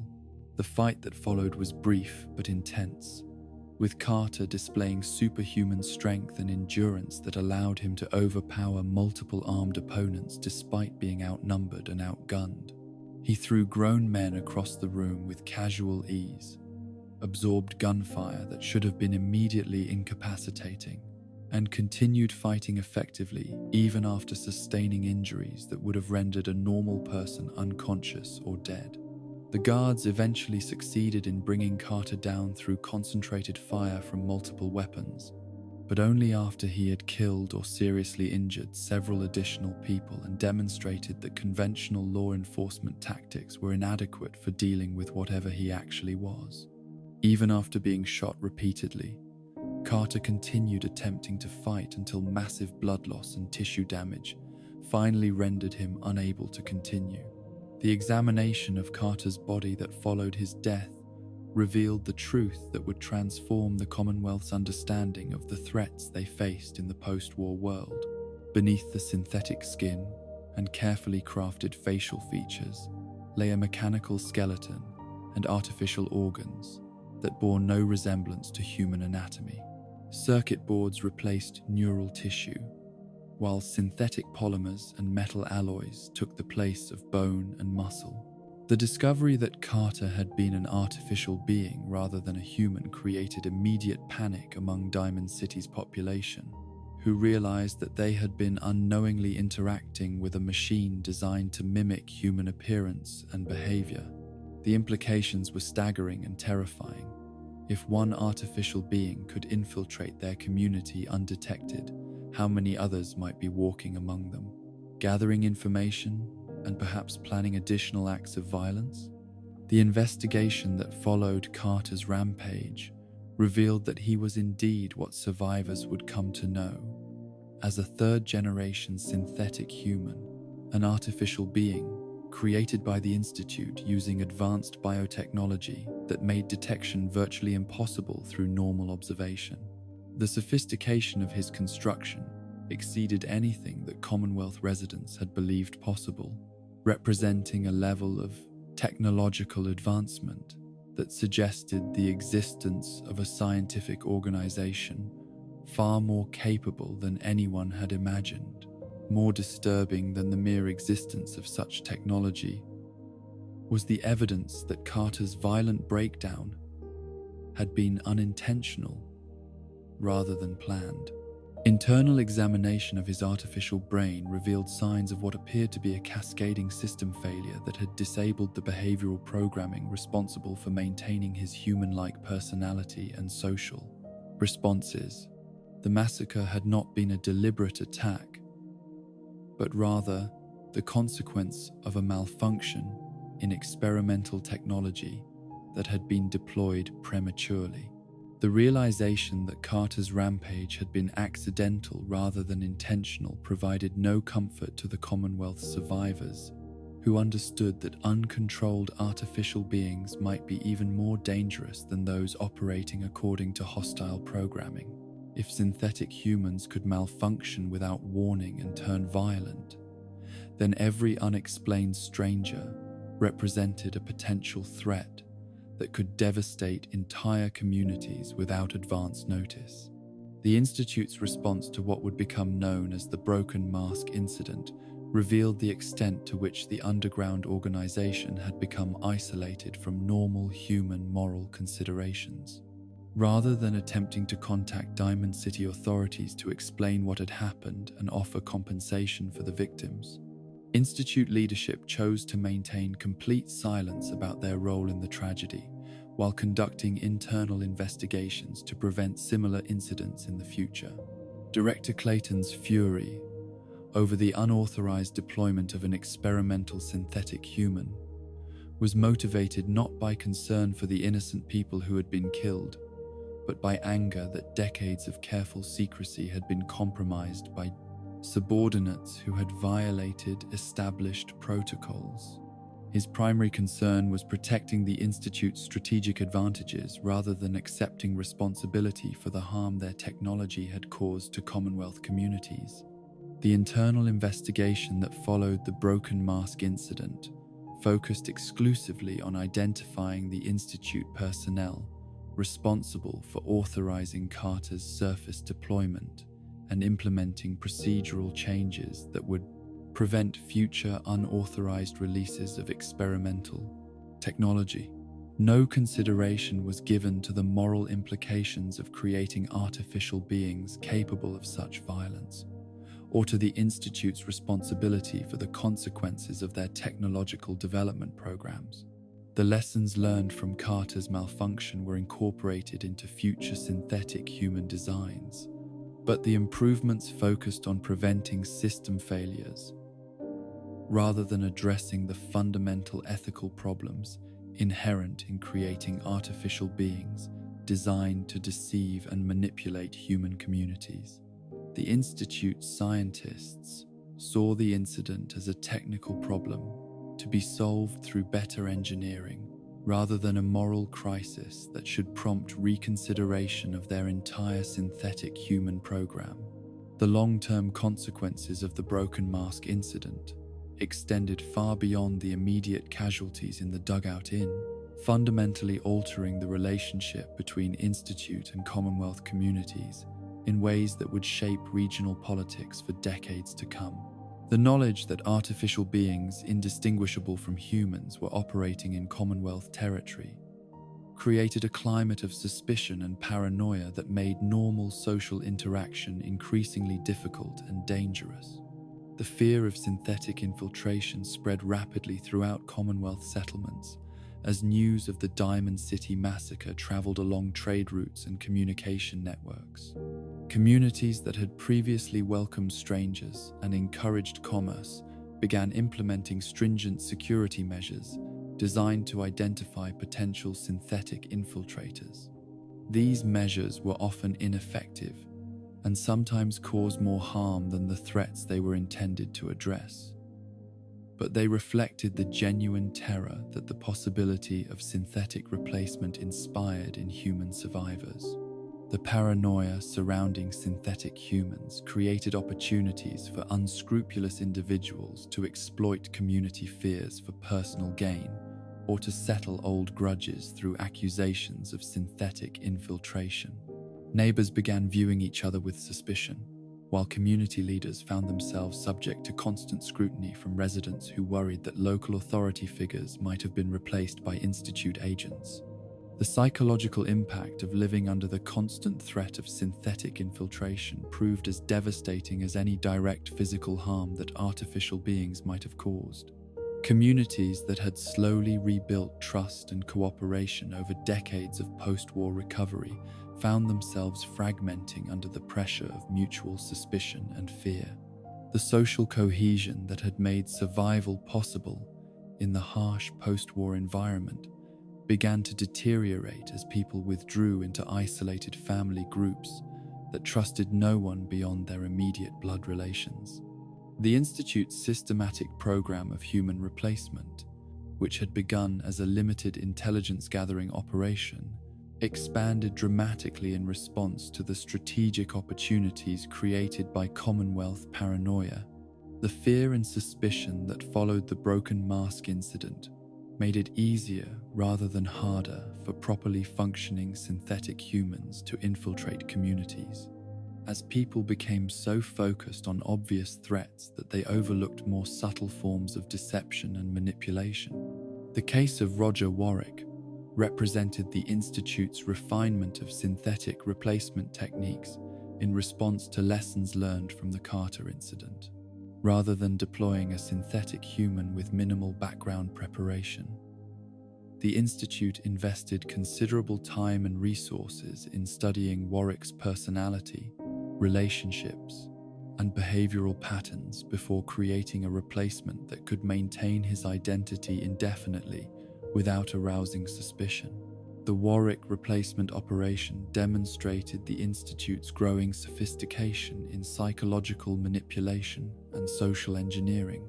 By carefully studying family dynamics and community relationships, Institute scientists could create synthetic humans who not only looked like their targets, but could convincingly replicate their personality traits, speech patterns, and interpersonal relationships. The resulting deception was so complete that even family members failed to recognize that their loved one had been replaced. The success of the Warwick operation encouraged the Institute to pursue even more ambitious replacement programs, targeting individuals in positions of authority or influence who could provide access to valuable intelligence or strategic advantages. The replacement of Mayor McDonough in Diamond City represented perhaps the most audacious and successful example of this strategy, placing an Institute agent in direct control of the Commonwealth's most important political and economic center. The McDonough replacement was planned and executed with meticulous attention to detail that reflected years of preparation and intelligence gathering. Institute agents studied the mayor's public appearances, private meetings, and personal relationships for months before attempting the substitution, ensuring that the synthetic replacement would be able to maintain the deception, even under close scrutiny from political allies and opponents who knew the real McDonough intimately. The psychological profile developed for the McDonough synthetic was based on extensive behavioral analysis that captured not only the mayor's public persona, but also his private mannerisms, emotional responses, and decision-making patterns. The resulting synthetic human was programmed with memories and personality traits that were virtually indistinguishable from those of the original, creating a replacement that could function effectively in complex social and political situations without arousing suspicion. The success of high-profile replacement operations like McDonough convinced Institute leadership that synthetic infiltration represented their most effective strategy for gathering intelligence and exerting influence over Commonwealth communities. Rather than attempting to conquer territory through military force or establish diplomatic relationships through negotiation, they could achieve their objectives through deception and manipulation that left their targets unaware that they were being controlled. The expansion of synthetic replacement programs required corresponding improvements in the Institute's intelligence gathering capabilities and operational security measures. Networks of informants and surveillance assets were established throughout Commonwealth territory, providing the detailed information necessary to identify suitable replacement targets and monitor the effectiveness of synthetic agents once they were deployed. The moral degradation that accompanied the Institute's embrace of systematic deception and replacement reflected their complete abandonment of any meaningful connection to the broader human community. The scientists and administrators who planned these operations no longer viewed Commonwealth residents as fellow human beings deserving of moral consideration, but rather as experimental subjects whose manipulation served the greater good of scientific advancement and Institute strategic objectives. The transformation was perhaps most apparent in the casual discussions of replacement operations that took place in Institute facilities, where researchers spoke of kidnapping, murder, and identity theft with the same emotional detachment they might have shown when discussing routine laboratory procedures. The systematic dehumanization of surface dwellers had become so complete that Institute personnel could plan and execute operations that caused enormous suffering without experiencing any meaningful guilt or moral conflict. The climate of fear and suspicion that engulfed Commonwealth communities in the aftermath of the Broken Mask incident would persist for decades, fundamentally altering the social and political development of post-war civilization in ways that the Institute's leadership had never anticipated and would never fully understand. The underground organization had succeeded in demonstrating their technological superiority, but at the cost of creating an environment where genuine human community became increasingly difficult to maintain or rebuild. The ascension of Sean to the position of director marked the beginning of the Institute's most ambitious and morally compromised period. As the child who had been kidnapped from Vault 111 grew into a leader whose vision for humanity's future would make his predecessor's ethical transgressions seem modest by comparison, the boy, who had been raised within the sterile corridors of the underground facility, absorbed not only its scientific knowledge, but also its fundamental assumptions about the superiority of rational planning over human sentiment, of technological progress over moral consideration, of Institute interests over the welfare of surface dwellers. Sean's transformation from victim to architect of systematic oppression represented perhaps the most profound success of the Institute's educational and indoctrination systems. The child who had lost his biological parents to Institute violence grew up viewing that same violence as a regrettable but necessary cost of scientific advancement. His upbringing within the underground facility's culture of intellectual elitism and technological supremacy shaped his worldview so completely that he came to see the kidnapping and murder that had brought him to the Institute as primacy, fortunate accidents that had saved him from the primitive squalor of surface existence. The directorial system that Sean inherited was ostensibly based on collective decision-making among the heads of the Institute's various divisions, but in practice it had evolved into an authoritarian structure where the director's authority was absolute and dissent was discouraged through a combination of social pressure and career consequences.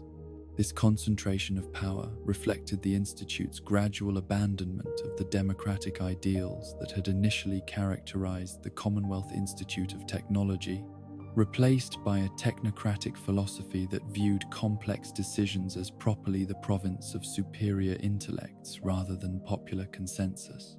The Advanced Systems Division under Madison Lee's leadership represented the Institute's commitment to pushing the boundaries of physical science and engineering beyond anything that had been achieved before the war. Their laboratories hummed with experiments that explored the fundamental forces of nature, seeking to harness electromagnetic energy, gravitational fields, and quantum mechanical phenomena for practical applications that would give the Institute insurmountable technological advantages over any potential rivals or enemies.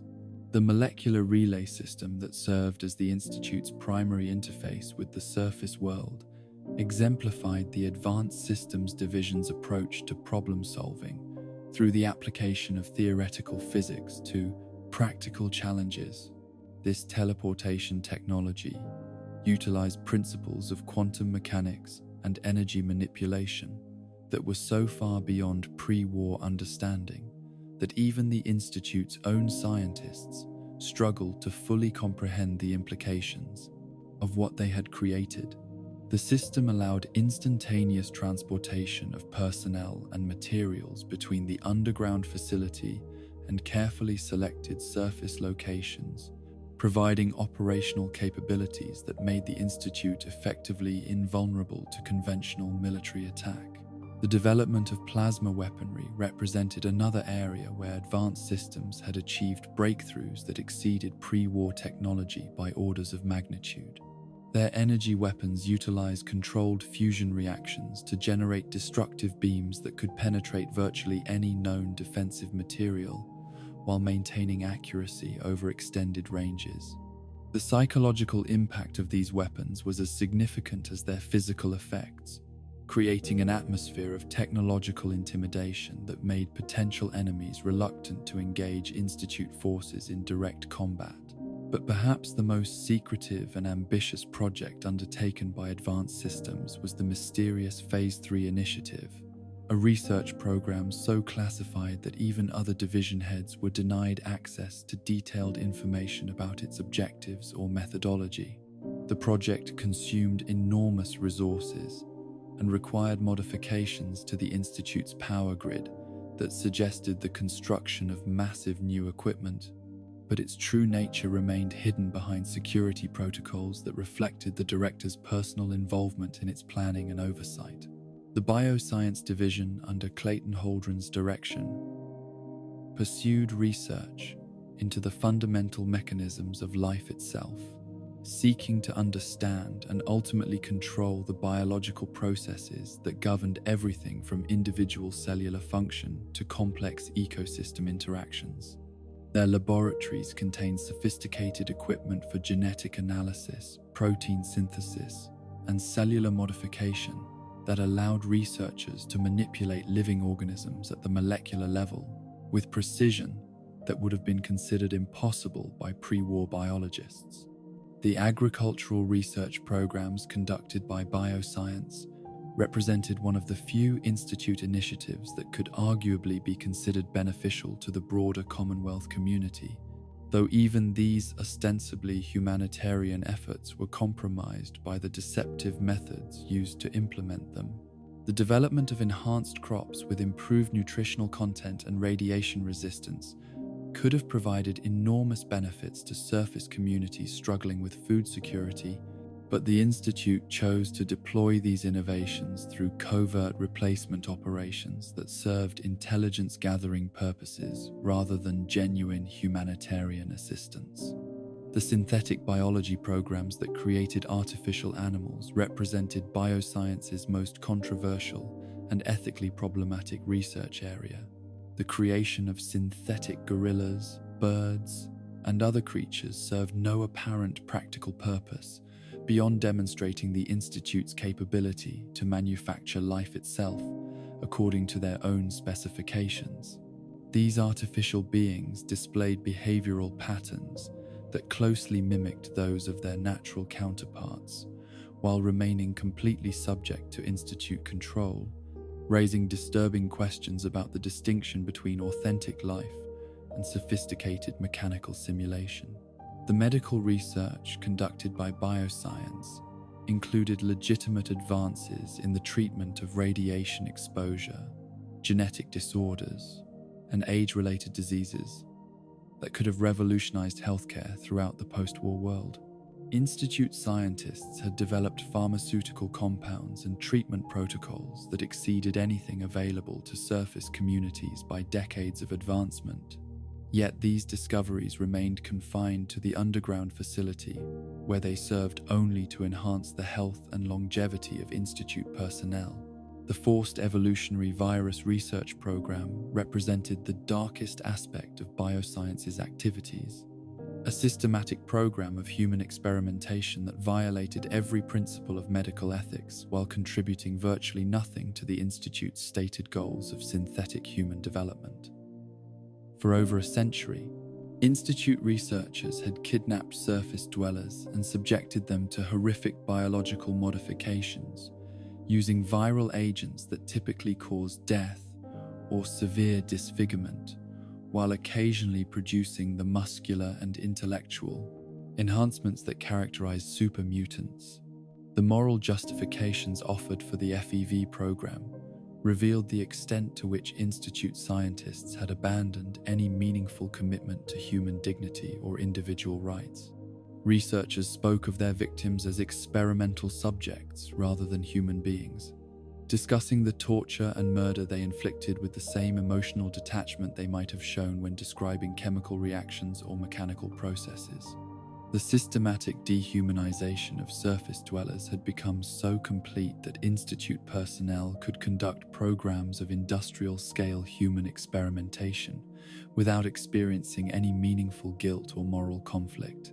Dr. Brian Virgil's eventual rebellion against the FEV program represented one of the few examples of moral courage within the Institute's scientific community, though even his opposition was motivated more by professional frustration than genuine ethical concerns.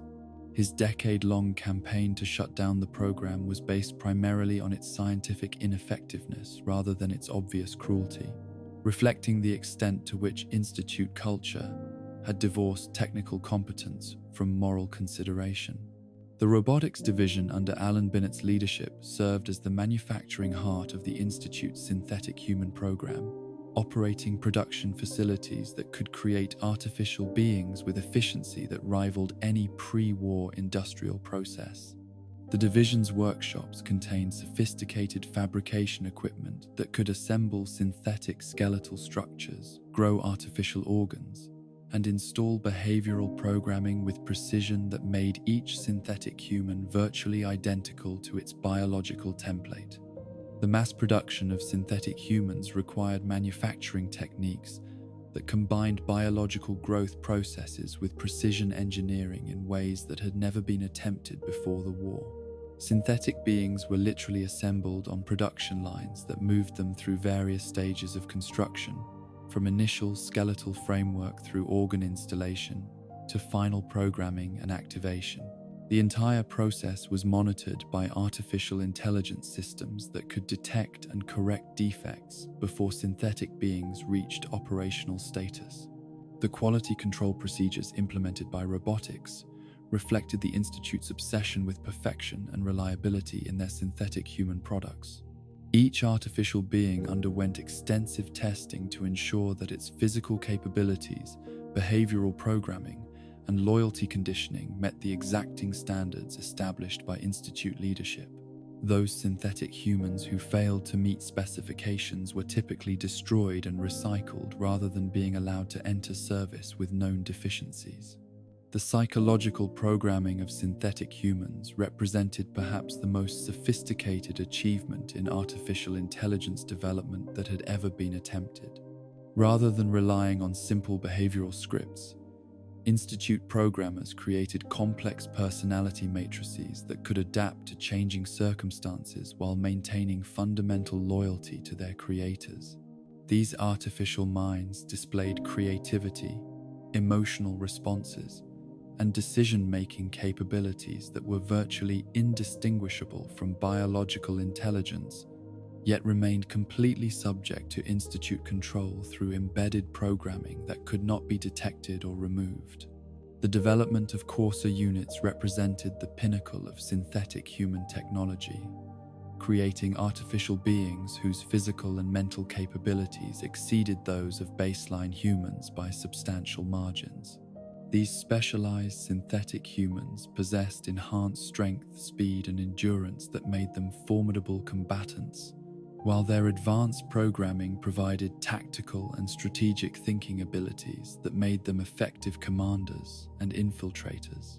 The training programs developed for Corsas reflected the Institute's understanding that even the most sophisticated artificial beings required careful conditioning to perform effectively in complex operational environments. These synthetic humans underwent extensive preparation that included combat training, psychological conditioning, and mission-specific programming that prepared them for the unique challenges they would face as the Institute's primary enforcement agents in surface operations. The Synth Retention Bureau under Justin Io's direction served as the Institute's internal security and enforcement arm, responsible for maintaining control over the growing population of synthetic humans while protecting Institute interests from both external threats and internal dissent. The Bureau operated with virtually unlimited authority to investigate suspected security breaches, conduct surveillance of Institute personnel, and take whatever measures were deemed necessary to preserve operational security. The expansion of synthetic human populations had created unprecedented security challenges that required the development of entirely new approaches to law enforcement and population control. Unlike biological humans, synthetic beings possessed capabilities that made them potentially dangerous to their creators if they ever developed autonomous goals or questioned their programmed loyalty. The SRB's primary responsibility was preventing such developments through constant monitoring and immediate intervention when problems were detected. The Corsa program that served as the SRB's primary enforcement tool represented a deliberate decision to use synthetic humans to control other synthetic humans, reflecting the Institute's recognition that artificial beings possessed advantages over biological personnel in dealing with escaped or malfunctioning synthetic units. Corsas could track their targets through hostile territory without requiring food, water, or rest, while their advanced programming made them virtually immune to the psychological manipulation that might compromise biological agents. The recall code system that allowed Corsas to deactivate escaped synthetic humans demonstrated the Institute's commitment to maintaining absolute control over their artificial creations, regardless of the circumstances that led to their escape or rebellion. These shutdown commands were embedded so deeply in synthetic programming that they could not be detected or removed by outside parties, ensuring that Institute synthetic humans would always remain subject to recall regardless of how long they had been operating independently. The intelligence networks maintained by the SRB throughout Commonwealth territory represented one of the Institute's most extensive and effective surveillance operations, utilizing both synthetic infiltrators and biological informants to monitor surface communities for signs of anti-Institute activity or potential security threats.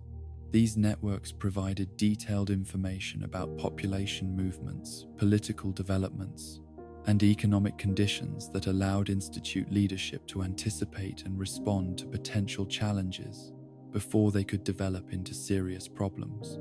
The informant recruitment programs operated by the SRB revealed the extent to which institute operations had corrupted surface communities through the systematic cultivation of collaborators who were willing to betray their neighbors in exchange for material rewards or personal protection. These informants included traders, tavern keepers, and community leaders whose positions gave them access to valuable intelligence about the activities and intentions of Commonwealth residents. The Facilities Division under Ali Fillmore's direction was responsible for maintaining the physical infrastructure that made the Institute's underground civilization possible, operating the life support systems, power grid, and mechanical equipment that sustained thousands of residents in an environment that would have been lethal without constant technological intervention. The division's work was largely invisible to other Institute personnel, but its failure would have meant immediate death for everyone in the underground facility. The power management challenges faced by Facilities reflected the Institute's rapid growth and increasing energy demands from research programs and manufacturing operations that pushed their nuclear reactor beyond its original design specifications. The reactor that had once provided more than adequate power for a small community of survivors now struggled to meet the needs of a major underground city with extensive industrial facilities and energy-intensive research programs. The life support systems maintained by Facilities represented marvels of environmental engineering that created habitable conditions deep underground through sophisticated air purification, water treatment, and waste disposal processes that were completely sealed from the contaminated surface environment.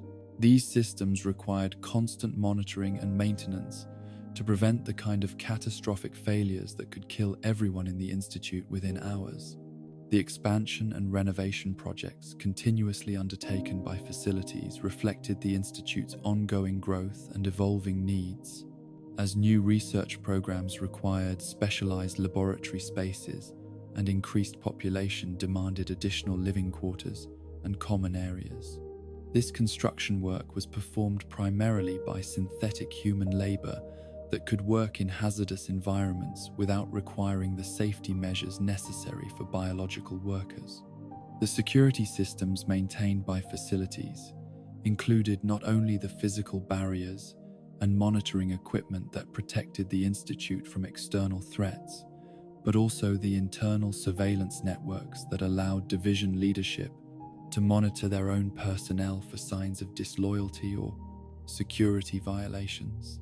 These systems created an atmosphere of constant observation that discouraged dissent while ensuring that potential security breaches could be detected and addressed before they threatened Institute operations. The resource acquisition programs, coordinated by Facilities, involved the systematic exploitation of surface territory for raw materials needed to support Institute operations, utilizing both synthetic human labor and surface informants to identify and secure valuable salvage from pre-war ruins. These operations were conducted with little regard for the impact on surface communities, reflecting the Institute's view that they had superior claims to all useful resources in Commonwealth territory. The integration of these 5 divisions under Director Sean's centralized authority created an organizational structure that was remarkably efficient at advancing the Institute's technological capabilities while remaining completely isolated from normal moral considerations about the human cost of their activities. The division of labor allowed each unit to focus on its specialized areas of expertise while avoiding responsibility for the broader implications of their collective work. The departmental autonomy that characterized Institute operations enabled individual researchers and administrators to pursue their professional goals without confronting the ethical implications of contributing to programs that systematically violated human rights and dignity. Scientists could focus on technical challenges while avoiding moral questions, while administrators could concentrate on operational efficiency while ignoring the suffering their decisions caused. The culture of intellectual elitism that pervaded all institute divisions reinforced the belief that superior intelligence justified superior authority, and that those capable of advanced scientific thinking were naturally suited to make decisions about the fate of less intellectually gifted individuals. This philosophical framework provided psychological justification for programs that would have been obviously immoral if applied to individuals considered intellectual equals. The security protocols that isolated different divisions from each other served not only to protect operational security, but also to prevent institute personnel from developing comprehensive understanding of the full scope of their organization's activities. Researchers working on synthetic human development might remain ignorant of the kidnapping and murder that provided raw materials for their work, while security personnel might not understand the scientific objectives that justified their enforcement activities. The expansion of institute operations under Sean's leadership represented the culmination of decades of technological development and organizational growth that had transformed the underground facility from a survival shelter into the culmination of decades' most powerful force in post-war America. The Institute now possessed capabilities that exceeded anything that had existed before the war, while maintaining operational security that made them effectively invisible to potential enemies who lacked the technological sophistication necessary to detect or counter their activities. The strategic vision that guided Institute expansion was based on the fundamental assumption that technological superiority provided both moral authority and practical justification for reshaping human civilization according to rational principles rather than the chaotic democratic processes that had led to the Great War. This vision required the systematic replacement of existing social and political structures with institute-controlled alternatives that would eliminate the sources of conflict and inefficiency that characterize surface communities. The implementation of this vision through synthetic human replacement programs, technological intimidation, and economic manipulation represented the practical application of decades of theoretical planning about the proper relationship between advanced scientific communities and primitive surface populations. The Institute had moved far beyond simply surviving the post-war environment to actively reshaping that environment according to their own specifications. The moral transformation that had occurred within Institute culture over the decades since the Great War reflected the gradual abandonment of any meaningful connection to the broader human community in favor of an identity based entirely on technological achievement and intellectual superiority. The underground civilization that had emerged from the ruins of the Commonwealth Institute of Technology bore little resemblance to its academic predecessor, having evolved into something that was simultaneously more advanced and more fundamentally inhuman than anything the pre-war world had produced. The emergence of organized resistance to Institute operations began not with grand revolutionary proclamations or coordinated military campaigns, but with the quiet desperation of individuals who had witnessed firsthand the horror of synthetic replacement and refused to accept that such violations of human dignity should be permitted to continue unchallenged. These early resistors lacked the resources and coordination that would later characterize more formal opposition movements, but they possessed something that proved equally valuable: the moral clarity that comes from direct exposure to evil and the determination that such evil must be opposed regardless of the personal cost. The railroad's origins could be traced to a small group of Commonwealth residents who had either escaped from institute custody or witnessed the replacement of family members and community leaders by synthetic duplicates. These individuals understood better than anyone the true scope of the threat that the institute posed, not merely to individual lives but to the fundamental nature of human existence itself. They had seen artificial beings that were indistinguishable from real humans in every observable characteristic, while remaining completely subservient to their underground creators. Deacon, whose real name had been lost along with most details of his pre-railroad existence, represented the kind of individual who had been drawn to resistance work by personal trauma that made normal life impossible to sustain. His wife, Barbara, had been among the Institute's early replacement victims, systematically studied and then murdered, so that a synthetic duplicate could take her place and continue gathering intelligence about their community's activities and vulnerabilities. The discovery of Barbara's true nature had come through accident rather than investigation, when a malfunction in her behavioral programming caused her to display the same kind of mechanical responses that had characterized the broken mask incident. Deacon's realization that the woman he had been living with for months was an artificial being wearing his wife's face while reporting his intimate conversations to institute handlers had shattered his ability to trust normal, social relationships, while filling him with rage that demanded some form of constructive expression. Dr. Carrington brought to the railroad the medical expertise necessary to understand synthetic human physiology and develop techniques for detecting artificial beings who had successfully infiltrated human communities.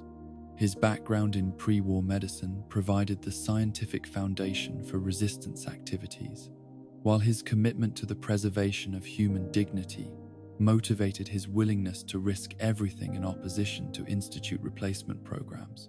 The development of synthetic detection methods represented one of the railroad's most crucial contributions to Commonwealth security, though the techniques they pioneered were often unreliable and sometimes produced false positive results that caused innocent individuals to be suspected of synthetic infiltration.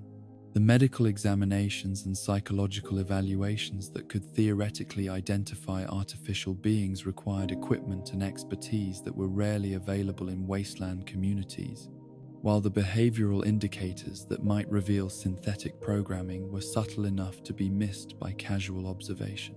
The memory wiping procedures that became the railroad's signature contribution to synthetic human liberation represented perhaps the most complex and morally ambiguous aspect of their resistance activities. The ability to erase institute programming and replace it with artificial memories that would allow synthetic beings to live as independent individuals offered freedom to artificial beings who had never experienced autonomous existence. But it also raised profound questions about identity, consciousness, and the nature of authentic selfhood. The process of memory replacement required sophisticated medical equipment and psychological expertise that pushed the railroad's capabilities to their absolute limits. Each synthetic human who underwent the procedure had to be completely sedated, while railroad technicians used a combination of surgical intervention and pharmaceutical treatment to disrupt the neural pathways that maintained institute behavioral programming. The artificial memories that were installed in place of the original programming were necessarily generic and incomplete, creating synthetic beings who possessed basic life skills and general knowledge while lacking specific personal histories or emotional attachments. The synthetic humans who emerged from railroad memory replacement procedures faced the challenge of constructing entirely new identities without any authentic foundation of personal experience or interpersonal relationships. These artificial beings had to learn to function in human society, while carrying the psychological burden of knowing that their entire sense of self was artificially constructed. rather than developed through genuine life experiences. Some liberated synthetic humans adapted successfully to their new circumstances, creating meaningful lives and relationships while accepting the artificial nature of their memories and personalities. Others struggled with existential questions about the authenticity of their emotions and experiences, wondering whether their thoughts and feelings were genuine responses to their environment or merely sophisticated programming that simulated human consciousness without actually achieving it. The case of Gabriel represented perhaps the most troubling example of how memory replacement could produce unintended consequences that challenged the railroad's assumptions about synthetic human nature and potential. After undergoing the liberation process, this particular synthetic being chose to become a raider leader whose violence exceeded even the brutal standards typical of wasteland criminal organizations, suggesting that freedom from institute control did not automatically result in morally acceptable behavior. The Brotherhood of Steel's arrival in the Commonwealth represented a new and far more dangerous form of opposition to institute operations, one that was motivated not by humanitarian concerns about synthetic rights or human dignity, but by ideological commitment to the elimination of what they viewed as abominations against natural order. The Brotherhood's technological sophistication and military organization made them capable of posing genuine threats to institute security in ways that smaller resistance groups could never achieve. Elder Arthur Maxson embodied the Brotherhood's evolution from the scholarly organization of earlier generations into a militaristic faction that viewed advanced technology as inherently dangerous when not controlled by properly disciplined and morally guided human beings. His leadership philosophy combined respect for technological achievement with deep suspicion of scientific research that pushed beyond traditional boundaries of human knowledge and capability. The Brotherhood's opposition to synthetic humans was based on fundamental philosophical principles rather than practical concerns about institute infiltration or replacement programs. They viewed artificial beings as violations of divine and natural law that threatened the essential distinction between authentic human life and mechanical simulation, regardless of how sophisticated or convincing such simulation might appear to casual observation. The Pridwin's arrival over Commonwealth territory marked the beginning of the most serious external threat that the Institute had faced since their retreat underground following the Great War. The massive airship represented technological capabilities that exceeded anything possessed by Commonwealth surface communities, while its capacity to deploy and support substantial ground forces made it a strategic asset that could potentially challenge Institute control over regional territory. The Brotherhood's reconnaissance and intelligence-gathering operations revealed the extent to which Institute synthetic humans had infiltrated Commonwealth communities, confirming their worst fears about the proliferation of artificial beings throughout human society. The discovery that even major settlements like Diamond City had been compromised by synthetic replacement programs validated the Brotherhood's aggressive approach to dealing with suspected artificial infiltrators. The conflict that developed between Brotherhood forces and Institute operations was characterized by technological sophistication on both sides that exceeded anything previously seen in post-war military engagements. Institute coursers armed with energy weapons and supported by molecular relay capabilities engaged Brotherhood soldiers, equipped with power armor and advanced firearms in battles that demonstrated the devastating potential of pre-war technology when employed by disciplined military forces. The Institute's response to Brotherhood operations reflected their recognition that they faced opponents whose capabilities and determination posed genuine threats to their continued operations and possibly to their survival. The deployment of larger numbers of coursers for surface operations, the expansion of surveillance networks to monitor Brotherhood activities, and the acceleration of synthetic infiltration programs all indicated that Institute leadership viewed the Brotherhood as their most serious challenge since the establishment of their underground civilization. The psychological impact of facing opponents who could match their technological capabilities while possessing superior numbers and military organization forced Institute leadership to confront the possibility that their assumed supremacy over surface communities might not be as secure as they had believed. The Brotherhood's ability to detect and counter some Institute technologies while mounting effective offensive operations against synthetic human assets demonstrated that technological advancement alone was not sufficient to guarantee strategic superiority. The Railroad's activities during the Brotherhood's presence in the Commonwealth illustrated the complex relationships that developed among the various factions opposing Institute operations. While both organizations shared opposition to Institute synthetic human programs, their fundamentally different philosophies about the nature and rights of artificial beings made cooperation difficult and sometimes counterproductive.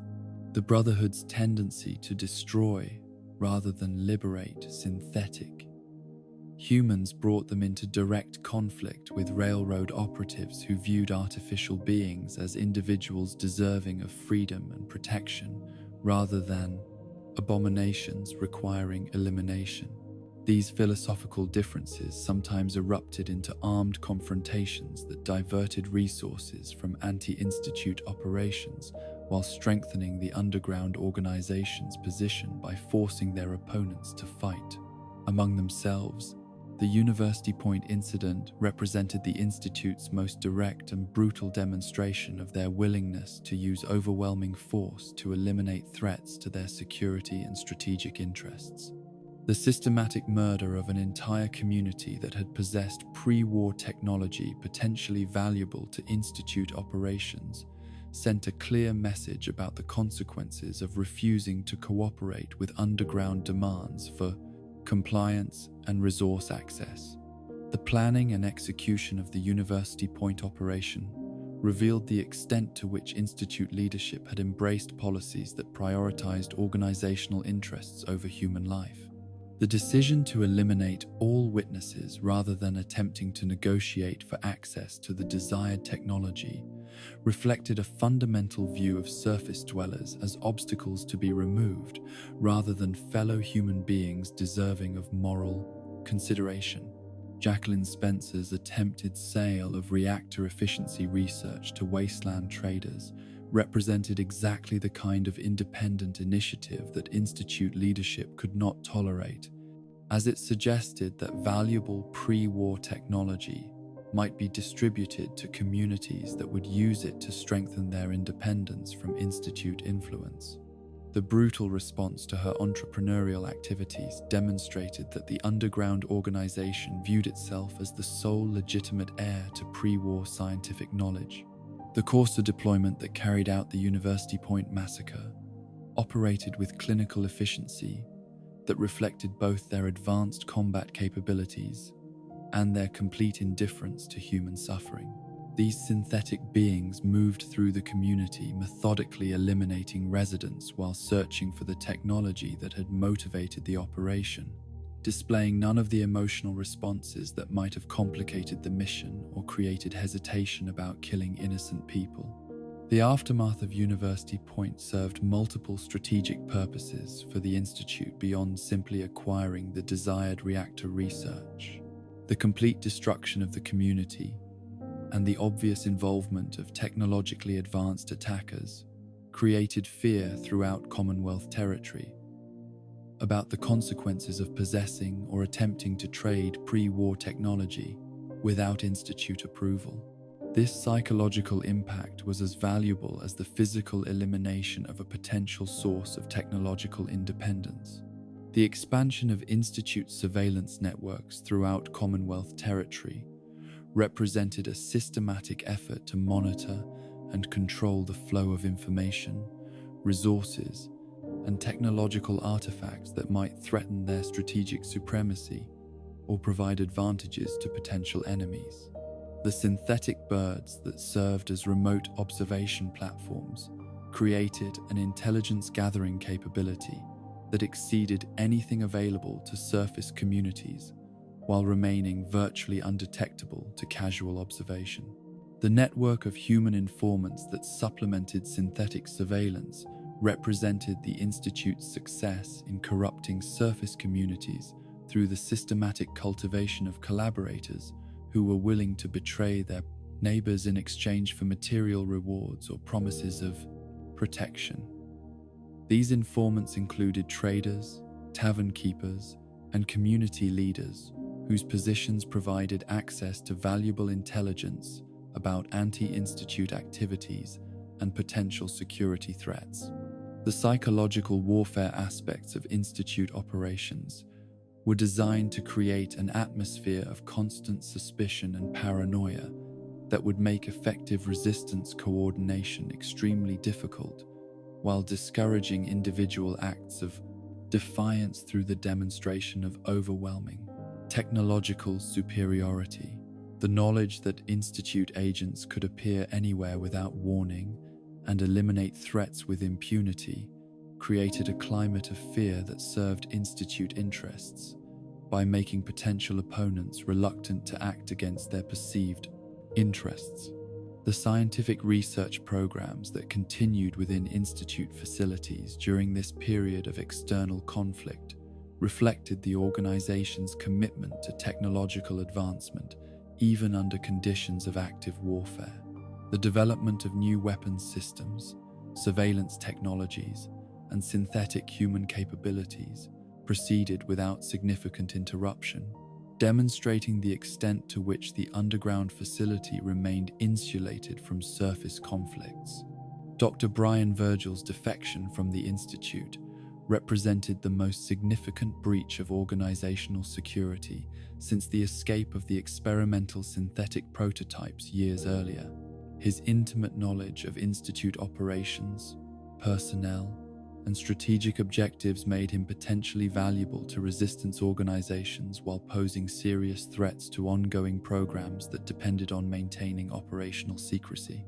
Virgil's transformation into a super mutant through exposure to forced evolutionary virus represented both the ultimate repudiation of his former research and a form of self-imposed exile that made his reintegration into human society impossible while protecting him from Institute recapture efforts. His choice to abandon his human form rather than continue participating in the systematic torture and murder of surface dwellers illustrated the psychological toll that prolonged involvement in Institute operations could impose on individuals who retained some vestige of moral sensitivity. The closure of the FEV research program following Virgil's departure reflected not moral reconsideration of human experimentation, but practical recognition that the program had failed to achieve its stated objectives while consuming resources that could be better employed in other research areas. The century of systematic torture and murder that had characterized the FEV program was abandoned not because it was wrong, but because it was ineffective. The enhanced security measures implemented throughout Institute facilities in response to Virgil's defection and the increasing external threats created an atmosphere of constant surveillance and suspicion that affected even the most loyal personnel. The expansion of internal monitoring systems, the implementation of new access restrictions, and the deployment of additional courses for internal security duties transformed the underground facility into something resembling a prison as much as a research institution. The psychological impact of living under constant surveillance while facing external threats that challenged the fundamental assumptions about Institute superiority created stress and anxiety among personnel who had grown accustomed to viewing themselves as members of an invulnerable technological elite. The recognition that their organization faced genuine opposition from forces that possessed comparable capabilities forced many Institute residents to confront the possibility that their isolation and supremacy might not be as secure as they had believed. The resource allocation decisions that prioritized military and security expenditures over civilian amenities reflected the extent to which external conflicts were affecting internal operations and quality of life. The power shortages, equipment rationing, and reduced living space that resulted from these priorities created conditions that some institute residents found reminiscent of the emergency circumstances that had characterized their ancestors' initial retreat underground following the Great War. The recruitment efforts that attempted to expand institute personnel through the acquisition of surface dwellers with valuable skills represented both recognition of their need for additional human resources and acknowledgement that their isolation had created limitations in certain areas of expertise. The coercive methods used to acquire individuals like Madison Lee demonstrated that the Institute was willing to employ kidnapping and forced integration when voluntary cooperation could not be obtained. The moral justifications offered for these recruitment activities revealed the extent to which Institute leadership had abandoned any meaningful commitment to individual consent or human dignity in pursuit of organizational objectives. The forced integration of talented individuals was presented as beneficial to the victims themselves, who would presumably benefit from access to Institute technology and living conditions even if they had not chosen to join the underground community voluntarily. The expansion of synthetic replacement programs during this period represented the Institute's response to external threats through the acceleration of infiltration and intelligence gathering activities that would provide advantages in their conflicts with Brotherhood and Railroad forces.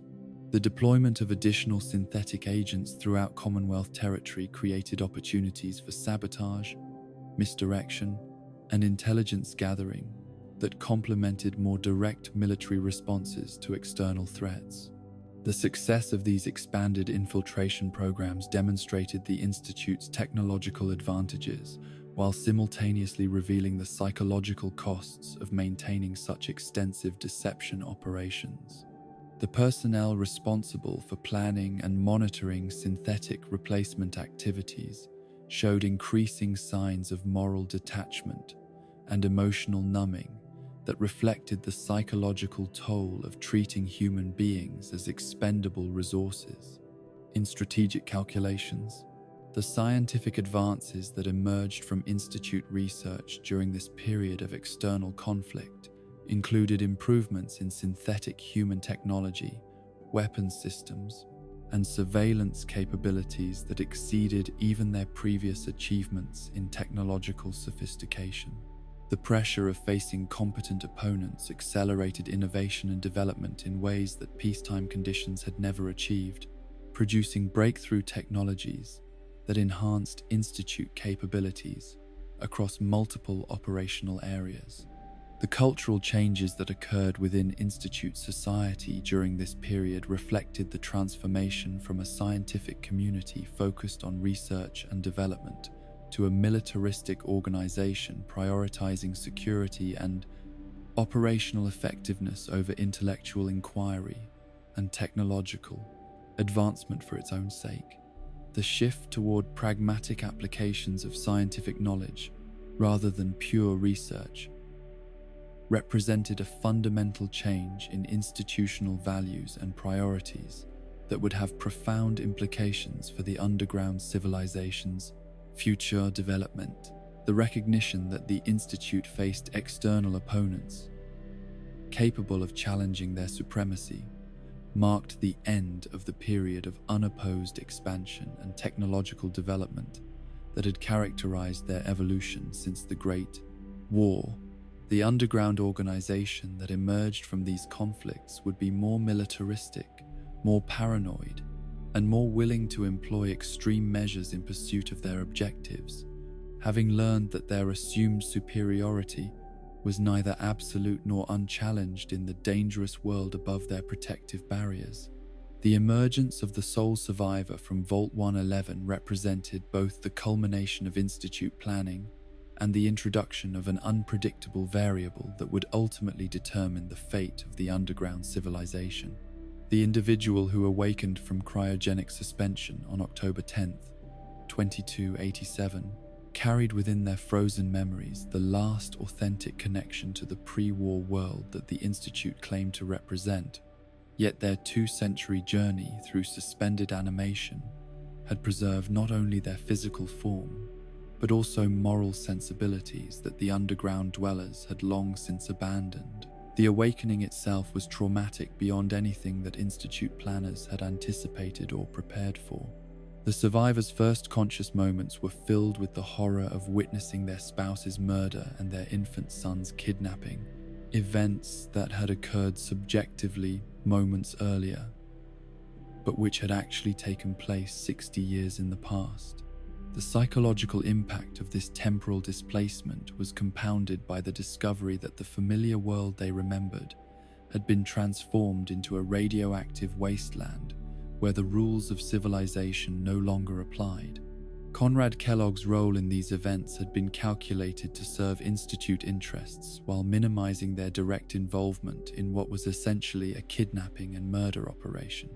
The cybernetically enhanced mercenary possessed the skills and emotional detachment necessary to carry out violent missions that Institute personnel might have found psychologically difficult, while his expendable status meant that his eventual death would not compromise ongoing operations or reveal sensitive information about underground capabilities.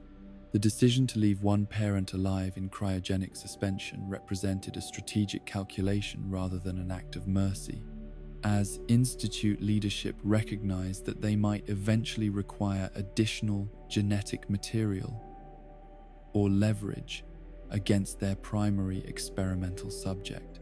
The preservation of this backup specimen also served as an insurance policy against the possibility that their initial kidnapping victim might prove unsuitable for their research purposes or might be lost through accident or medical complications. The 60-year gap between Sean's acquisition and the sole survivor's awakening allowed the Institute to achieve remarkable success in their synthetic human development programs, while providing time for the kidnapped child to grow into the authoritarian leader who would ultimately confront his biological parent as the director of the organization responsible for destroying their family. This temporal displacement created a situation where victim and victimizer would meet as strangers despite their biological relationship. The journey that carried the sole survivor from Vault 111 to the Institute's underground facility was carefully orchestrated to serve multiple research and strategic objectives beyond the simple goal of eventual reunion. Institute surveillance networks monitored every aspect of this journey, gathering data about wasteland survival capabilities, psychological adaptation to post-war conditions, and responses to various stimuli that might reveal personality traits useful for future manipulation or control. The encounters with synthetic humans that punctuated the sole survivor's wasteland travels were designed to provide controlled exposures to Institute technology, while maintaining the illusion that these meetings were random encounters rather than carefully planned experiments. Each interaction provided valuable intelligence about the survivors' attitudes toward artificial beings, their capacity for violence, and their susceptibility to various forms of deception and manipulation. The meeting with Nick Valentine represented perhaps the most psychologically complex of these staged encounters, as it brought the sole survivor into contact with one of the escaped experimental prototypes, whose existence represented both Institute technological achievement and their failure to maintain absolute control over their synthetic creations. The synthetic detective's assistance in tracking Kellogg served Institute interests by guiding the survivor along predetermined paths while providing opportunities to study their interactions with autonomous artificial beings. The investigation that led to Kellogg's discovery and elimination served multiple purposes within the Institute's broader strategic framework. The mercenary's death removed a potential security liability who possessed detailed knowledge of Institute operations, while the manner of his elimination provided valuable data about the sole survivor's combat capabilities and psychological responses to violence and revenge. The brain extraction and analysis performed on Kellogg's cybernetically enhanced remains revealed not only his memories and experiences, but also crucial information about Institute cybernetic technology that had been presumed lost following the termination of their human enhancement programs. The discovery that Kellogg's implants had preserved detailed records of his activities provided unexpected intelligence about Institute operations, while raising disturbing questions about the extent of surveillance and control that such technology might enable. The memory exploration conducted through Dr. Amari's sophisticated neuroscience equipment allowed the sole survivor to experience Kellogg's recollections of the Vault 111 operation firsthand, creating an emotional impact that mere verbal descriptions could never have achieved. This direct exposure to the violence and callousness that had characterized the kidnapping operation served Institute interests by intensifying the survivors' motivation to find their missing child, while simultaneously demonstrating the futility of seeking revenge against an organization capable of such systematic brutality. The molecular relay technology that ultimately transported the sole survivor into the Institute's underground facility represented the culmination of decades of research into quantum mechanics and energy manipulation that exceeded even pre-war scientific achievements. The teleportation process itself served as a dramatic demonstration of Institute technological superiority, while creating psychological shock that made the subsequent revelations about Sean's identity and position more emotionally devastating. The confrontation between the sole survivor and the synthetic child that greeted them upon arrival in the Institute represented perhaps the most psychologically sophisticated manipulation ever attempted by the underground organization. The artificial being that appeared to be their kidnapped son was programmed with memories and personality traits derived from extensive study of child development patterns, creating a convincing illusion that served to intensify the emotional impact of the subsequent revelation about the real Sean's transformation. The synthetic child's behavioral programming incorporated subtle inconsistencies and anachronisms that were designed to create subliminal unease without immediately revealing his artificial nature to casual observation. These programmed quirks served the dual purpose of making the eventual revelation more psychologically devastating while providing Institute researchers with valuable data about parental bonding responses to artificial offspring. The timing of the revelation that the real Sean had grown into the Institute's director represented a carefully calculated psychological assault designed to maximize emotional trauma while minimizing the possibility of violent retaliation. The controlled environment of the underground facility provided security advantages that made aggressive responses unlikely to succeed, while the presence of numerous witnesses ensured that any violence would be observed and potentially used for propaganda purposes.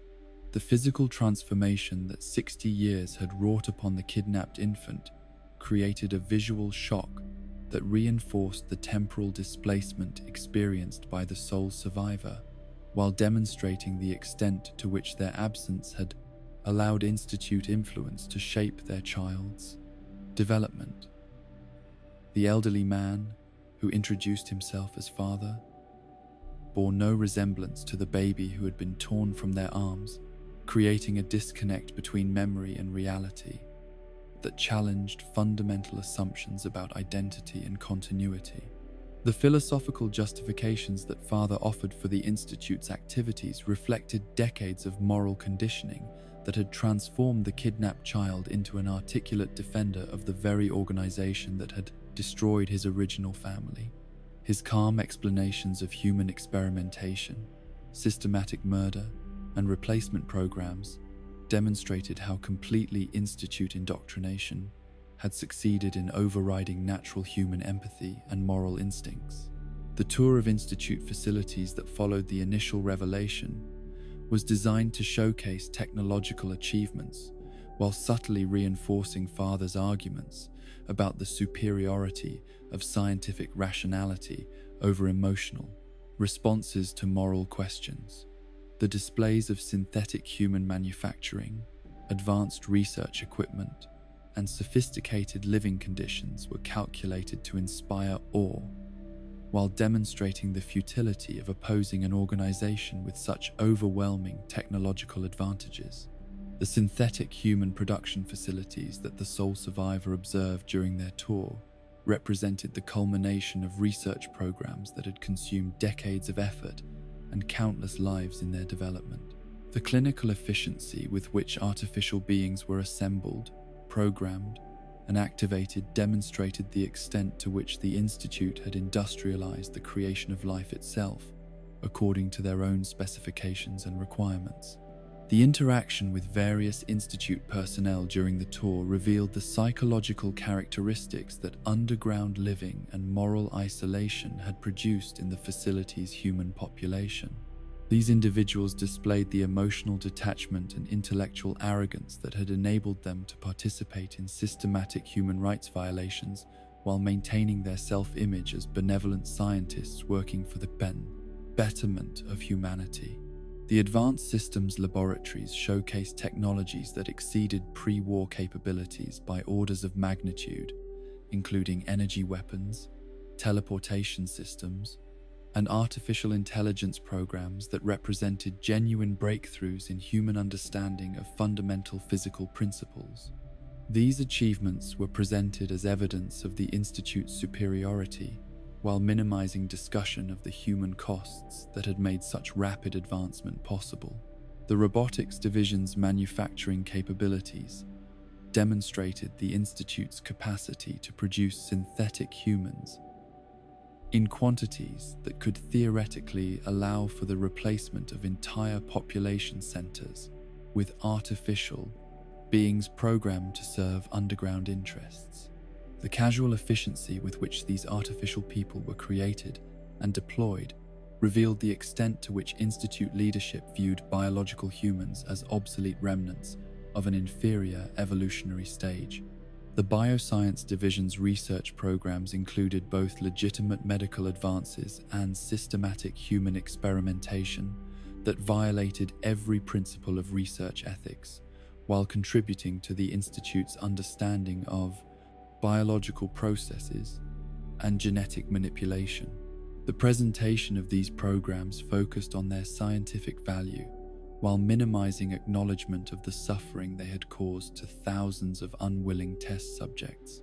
The Synth Retention Bureau's operations revealed the extent of Institute surveillance and control systems throughout Commonwealth territory, demonstrating that the underground organization possessed intelligence-gathering capabilities that exceeded those of any surface, community, or resistance organization. The casual discussion of assassination, kidnapping, and infiltration programs illustrated how completely Institute personnel had abandoned normal moral constraints in pursuit of organizational objectives.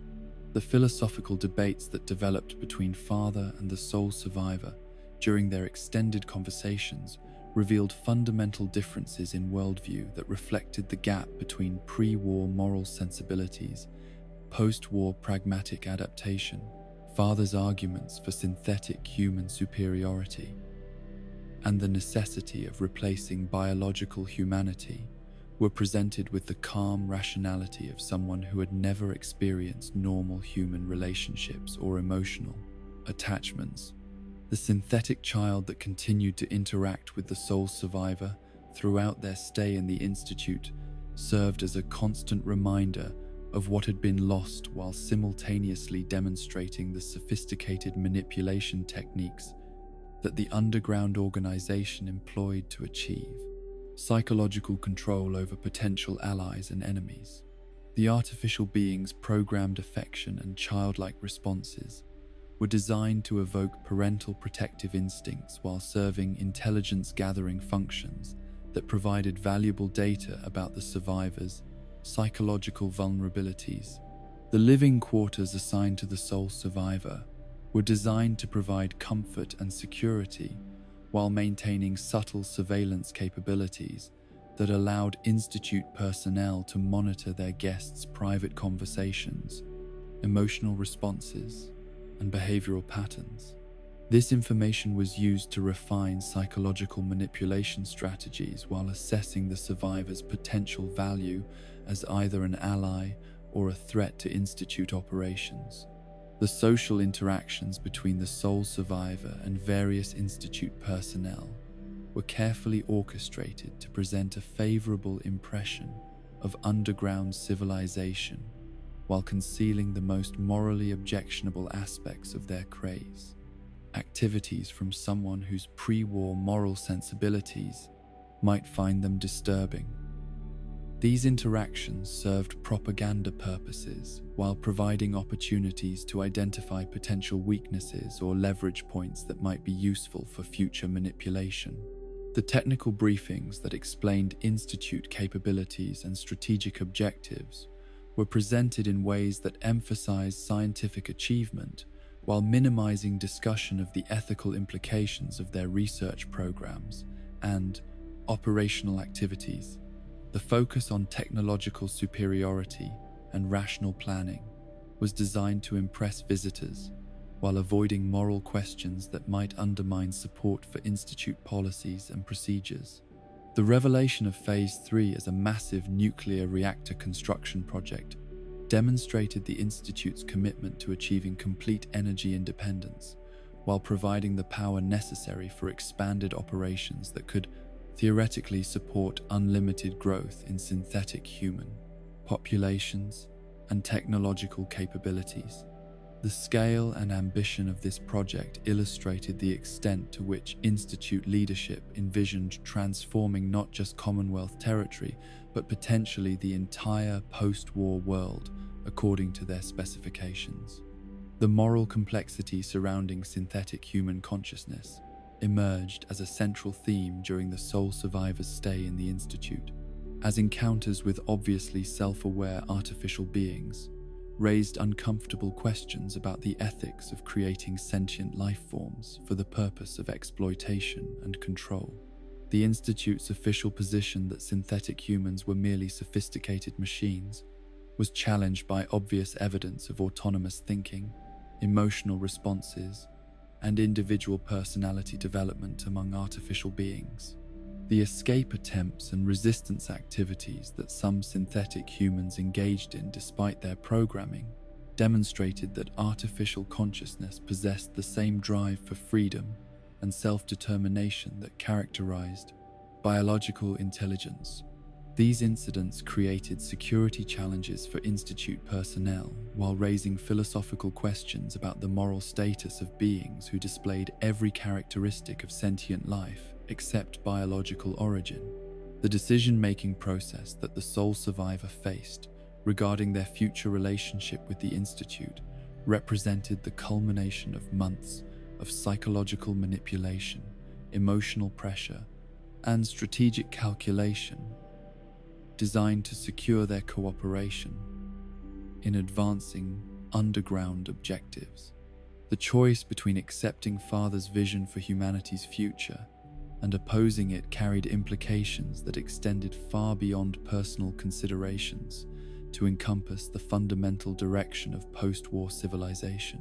The appointment of the sole survivor as Father's designated successor represented either the Institute's greatest strategic triumph or their most catastrophic miscalculation, depending on whether their psychological manipulation had succeeded in converting the Vault Dweller to their worldview or had merely created an enemy with intimate knowledge of their operations and capabilities.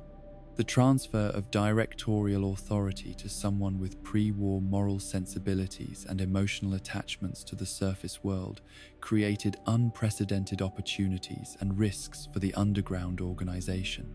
The reactions of Institute personnel to the sole survivor's elevation revealed the authoritarian nature of their decision-making processes, while demonstrating the extent to which individual opinions were subordinated to leadership directives regardless of their merit or popular support. The systematic suppression of dissent and criticism illustrated how completely the underground civilization had abandoned democratic principles in favor of technocratic authoritarianism. The strategic implications of having an outsider assume control of institute operations created opportunities for fundamental changes in policies and procedures, while simultaneously threatening the organizational culture that had developed over 2 centuries of isolation and moral compromise. The possibility that new leadership might question or reverse established programs created anxiety among personnel who had built their careers around activities that might not survive ethical scrutiny from someone with different moral frameworks. The family reunion that had been the sole survivor's primary motivation throughout their wasteland journey had been transformed into a confrontation with the realization that their child had become the architect of systematic human rights violations. While viewing such activities as necessary steps toward a more rational and efficient form of human civilization, the biological relationship between parent and child had been preserved, while the emotional and moral connections that gave such relationships meaning had been severed by decades of institutional indoctrination. The ultimate choice between accepting the Institute's vision of synthetic humanity, replacing biological humans, or rejecting it in favor of preserving natural human dignity and autonomy would determine not only the sole survivor's personal fate, but the future direction of post-war civilization in the Commonwealth, and potentially throughout the former United States. The decision carried implications that extended far beyond immediate tactical considerations to encompass fundamental questions about the nature of consciousness, the value of individual freedom, and the proper relationship between technological capability and moral responsibility. The phrase "mankind redefined" adorned the Institute's promotional materials and architectural flourishes, with the casual confidence of an organization that had moved far beyond questioning whether their vision for humanity's future was desirable to the more practical concerns of how quickly and efficiently it could be implemented. The motto represented not merely a slogan, but a comprehensive philosophical framework that had guided Institute policy development for decades, transforming abstract academic theories about human improvement into concrete operational programs that systematically replaced biological humans with synthetic alternatives designed according to rational specifications. The theoretical foundation for this transformation rested on the Institute's fundamental conviction that natural human evolution had reached the limits of its effectiveness, and that further advancement required conscious intervention through technological enhancement rather than the random, genetic variations that had characterized previous evolutionary development. The scientists and administrators who had spent their careers within the underground facility viewed themselves as the architects of humanity's next evolutionary stage, one that would eliminate the biological limitations and psychological inconsistencies that had made the Great War possible. The philosophical implications of synthetic human replacement extended far beyond simple technological substitution to encompass fundamental questions about consciousness, identity, and the nature of authentic existence. Institute leadership had concluded that these metaphysical concerns were irrelevant distractions from the practical goal of creating more efficient and controllable human-like beings who would be incapable of the irrationality and metaphysical concerns. Destructiveness that had characterized natural human civilization. The synthetic beings that emerged from Institute manufacturing facilities possessed all the observable characteristics of biological humans, while lacking the evolutionary baggage that made natural humans unpredictable and potentially dangerous to rational social organization. Their artificial consciousness was designed to provide creativity and adaptability while remaining fundamentally loyal to their creators and committed to advancing the technological civilization that had brought them into existence. The process of systematic replacement that the Institute had implemented throughout Commonwealth territory represented the practical application of their theoretical framework on a scale that would eventually encompass entire populations. The success of high-profile substitutions like Mayor McDonough had demonstrated that even sophisticated political and social leaders could be replaced without detection, creating opportunities for controlling entire communities through the manipulation of key decision-makers. The expansion of replacement programs beyond individual targets to encompass entire family units and social networks reflected the Institute's recognition that sustainable control required comprehensive infiltration rather than selective targeting of specific individuals. The replacement of Roger Warwick had provided valuable data about family dynamics and community relationships that informed more ambitious operations designed to control larger population groups through coordinated synthetic infiltration. The psychological research that supported these replacement programs had revealed crucial insights into human social behavior that allowed Institute scientists to create synthetic beings who could maintain complex interpersonal relationships while serving intelligence gathering and influence operations. The artificial beings produced through these programs displayed emotional responses and personality traits that were indistinguishable from those of biological humans, while remaining completely subject to Institute control through embedded programming that could not be detected or removed by outside parties. Phase 3 represented the culmination of decades of planning and preparation for the Institute's ultimate expansion beyond the limited confines of their underground facility into a position of open dominance over Commonwealth territory and potentially the entire North American continent. The massive nuclear reactor that formed the centerpiece of this initiative would provide virtually unlimited energy for manufacturing synthetic humans on an industrial scale, while supporting the technological infrastructure necessary for administering a synthetic-dominated society. The engineering challenges that Phase 3 presented had required innovations in reactor design that exceeded even the Institute's previous achievements in nuclear technology. The new reactor incorporated advanced materials and control systems that allowed for power output levels that would have been considered impossible by pre-war standards, while maintaining safety margins that reflected the Institute's commitment to protecting their underground civilization from the kind of catastrophic failures that might threaten their long-term objectives. The construction process itself had required modifications to the Institute's underground architecture that expanded their physical capacity, while incorporating new manufacturing and administrative facilities designed to support operations on a vastly larger scale than anything they had previously attempted.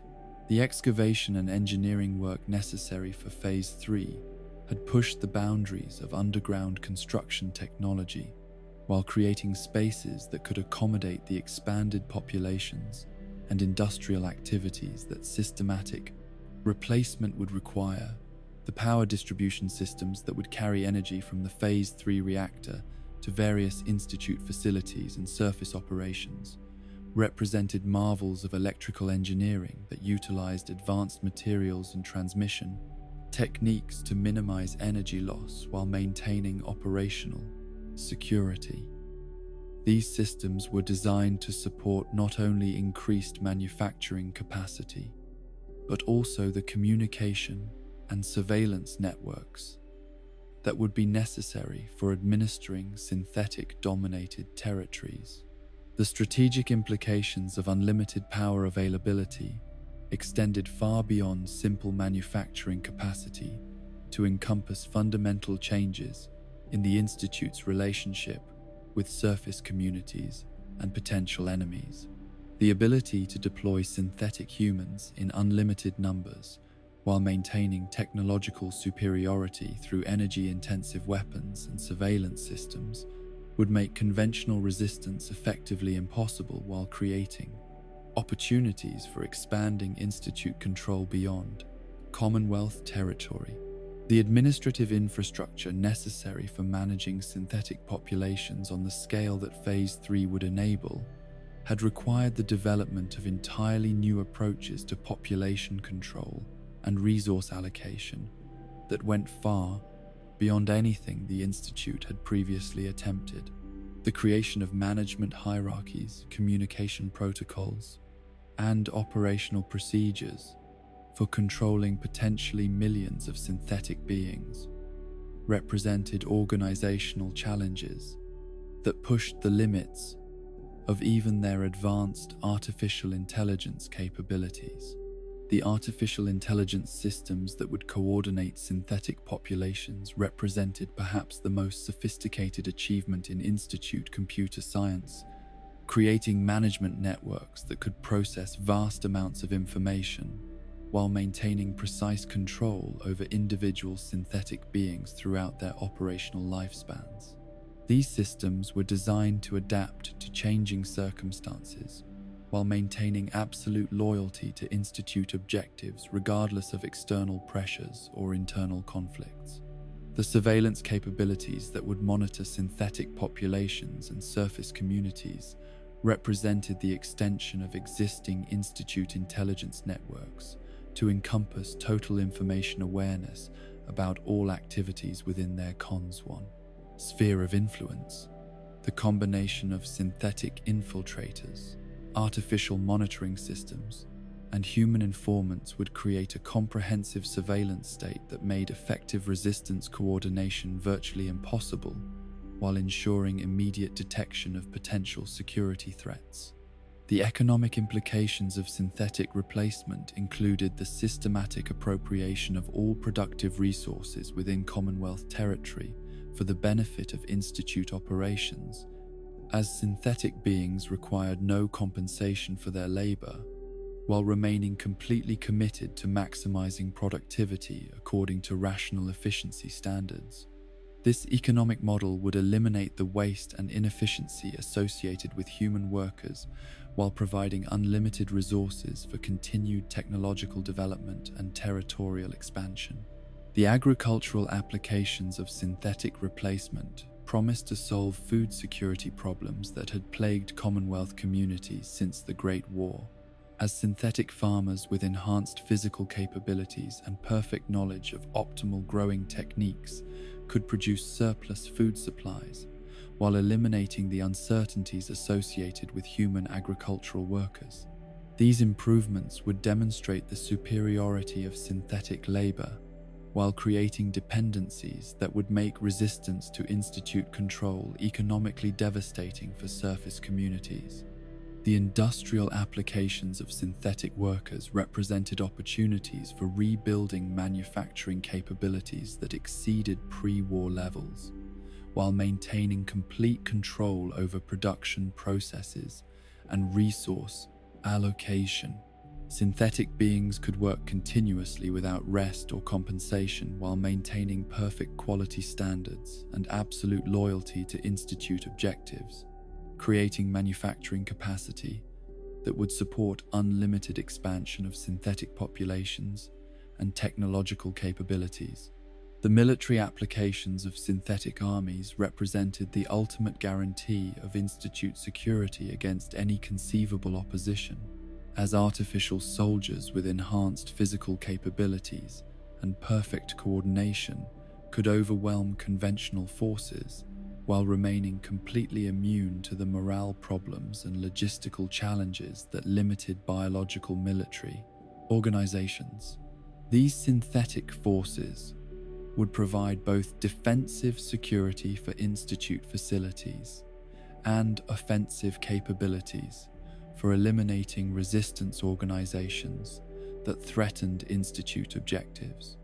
The educational systems that would prepare human populations for integration into synthetic-dominated society represented perhaps the most psychologically sophisticated aspect of the Institute's replacement strategy, as they were designed to gradually acclimate biological humans to accepting synthetic authority while eliminating cultural values and traditions that might motivate resistance to Institute control. These programs would reshape human consciousness to accept synthetic superiority while maintaining the illusion of voluntary cooperation rather than coercive subjugation. The cultural modifications that synthetic replacement would impose on human society included the systematic elimination of religious beliefs, democratic traditions, and individualistic values that might conflict with Institute objectives, replaced by rational philosophies that emphasized efficiency, technological advancement, and collective welfare as defined by synthetic authorities. These changes would be implemented gradually to minimize resistance, while ensuring that future generations would accept synthetic dominance as natural and beneficial. The genetic research programs that supported synthetic development had revealed opportunities for improving biological humans through technological enhancement that could theoretically allow some natural humans to coexist with synthetic populations while serving specialized functions that artificial beings could not effectively perform. These enhanced humans would serve as bridges between biological and synthetic populations, while demonstrating Institute benevolence toward cooperating natural humans. The reproductive control measures necessary for managing transitional populations included both the regulation of biological human breeding to prevent the development of genetically independent populations and the systematic replacement of human children with synthetic alternatives who would grow up accepting Institute authority as natural and legitimate. These measures would ensure the gradual elimination of natural human populations while maintaining social stability during the transition period. The timeline for complete synthetic replacement represented a carefully calculated balance between operational efficiency and social stability, as overly rapid replacement might provoke resistance that could threaten Institute security, while excessive delays might allow opposition movements to develop effective countermeasures. The optimal implementation schedule would achieve total synthetic dominance within 1 or 2 generations while maintaining the appearance of natural demographic evolution rather than systematic replacement. The moral justifications that Institute leadership offered for their replacement programs reflected their complete abandonment of traditional human values in favor of utilitarian calculations that prioritized collective efficiency over individual rights and freedoms. The systematic elimination of biological humanity was presented as a necessary evolution that would prevent future conflicts while ensuring optimal resource allocation and technological advancement for the benefit of all conscious beings. The philosophical implications of creating a world populated primarily by artificial beings raised fundamental questions about consciousness, authenticity, and the value of natural existence that Institute leadership had resolved through the simple expedient of defining these concerns as irrelevant to practical decision-making. The artificial consciousness that animated synthetic beings was considered functionally equivalent to biological consciousness, regardless of its mechanical origins or programmed limitations. The resistance movements that opposed synthetic replacement were viewed by Institute leadership as unfortunate but temporary obstacles that would be eliminated through a combination of superior technology, comprehensive surveillance, and the systematic replacement of resistance leaders with synthetic alternatives. The railroad's liberation activities were seen as temporary inconveniences rather than serious threats, while the Brotherhood of Steel's military capabilities were respected but considered ultimately insufficient to prevent Institute dominance. The international implications of successful synthetic replacement within Commonwealth territory included opportunities for expanding institute influence throughout the former United States and potentially beyond, as synthetic infiltrators could penetrate any human society, while synthetic armies could overwhelm conventional military forces. The Institute's vision encompassed global synthetic dominance as the ultimate solution to human conflict and inefficiency. The technological requirements for implementing global synthetic replacement included the development of transportation systems, communication networks, and manufacturing facilities that could support operations on intercontinental scales, while maintaining absolute security against potential threats from human governments or military organizations. These requirements pushed even institute capabilities toward their limits, while providing motivation for accelerated technological development. The environmental implications of synthetic dominance included opportunities for reversing the ecological damage caused by the Great War through the application of unlimited labor and advanced technology to environmental restoration projects. Synthetic beings could work in radioactive environments without protective equipment, while their perfect coordination would eliminate the inefficiencies that had characterized human environmental management.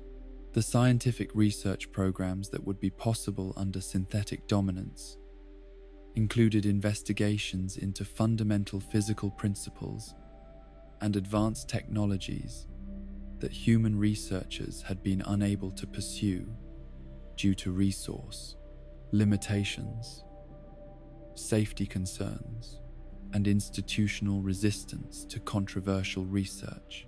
Synthetic scientists with enhanced intellectual capabilities and unlimited lifespans could achieve breakthrough discoveries that would revolutionize human understanding of the natural world.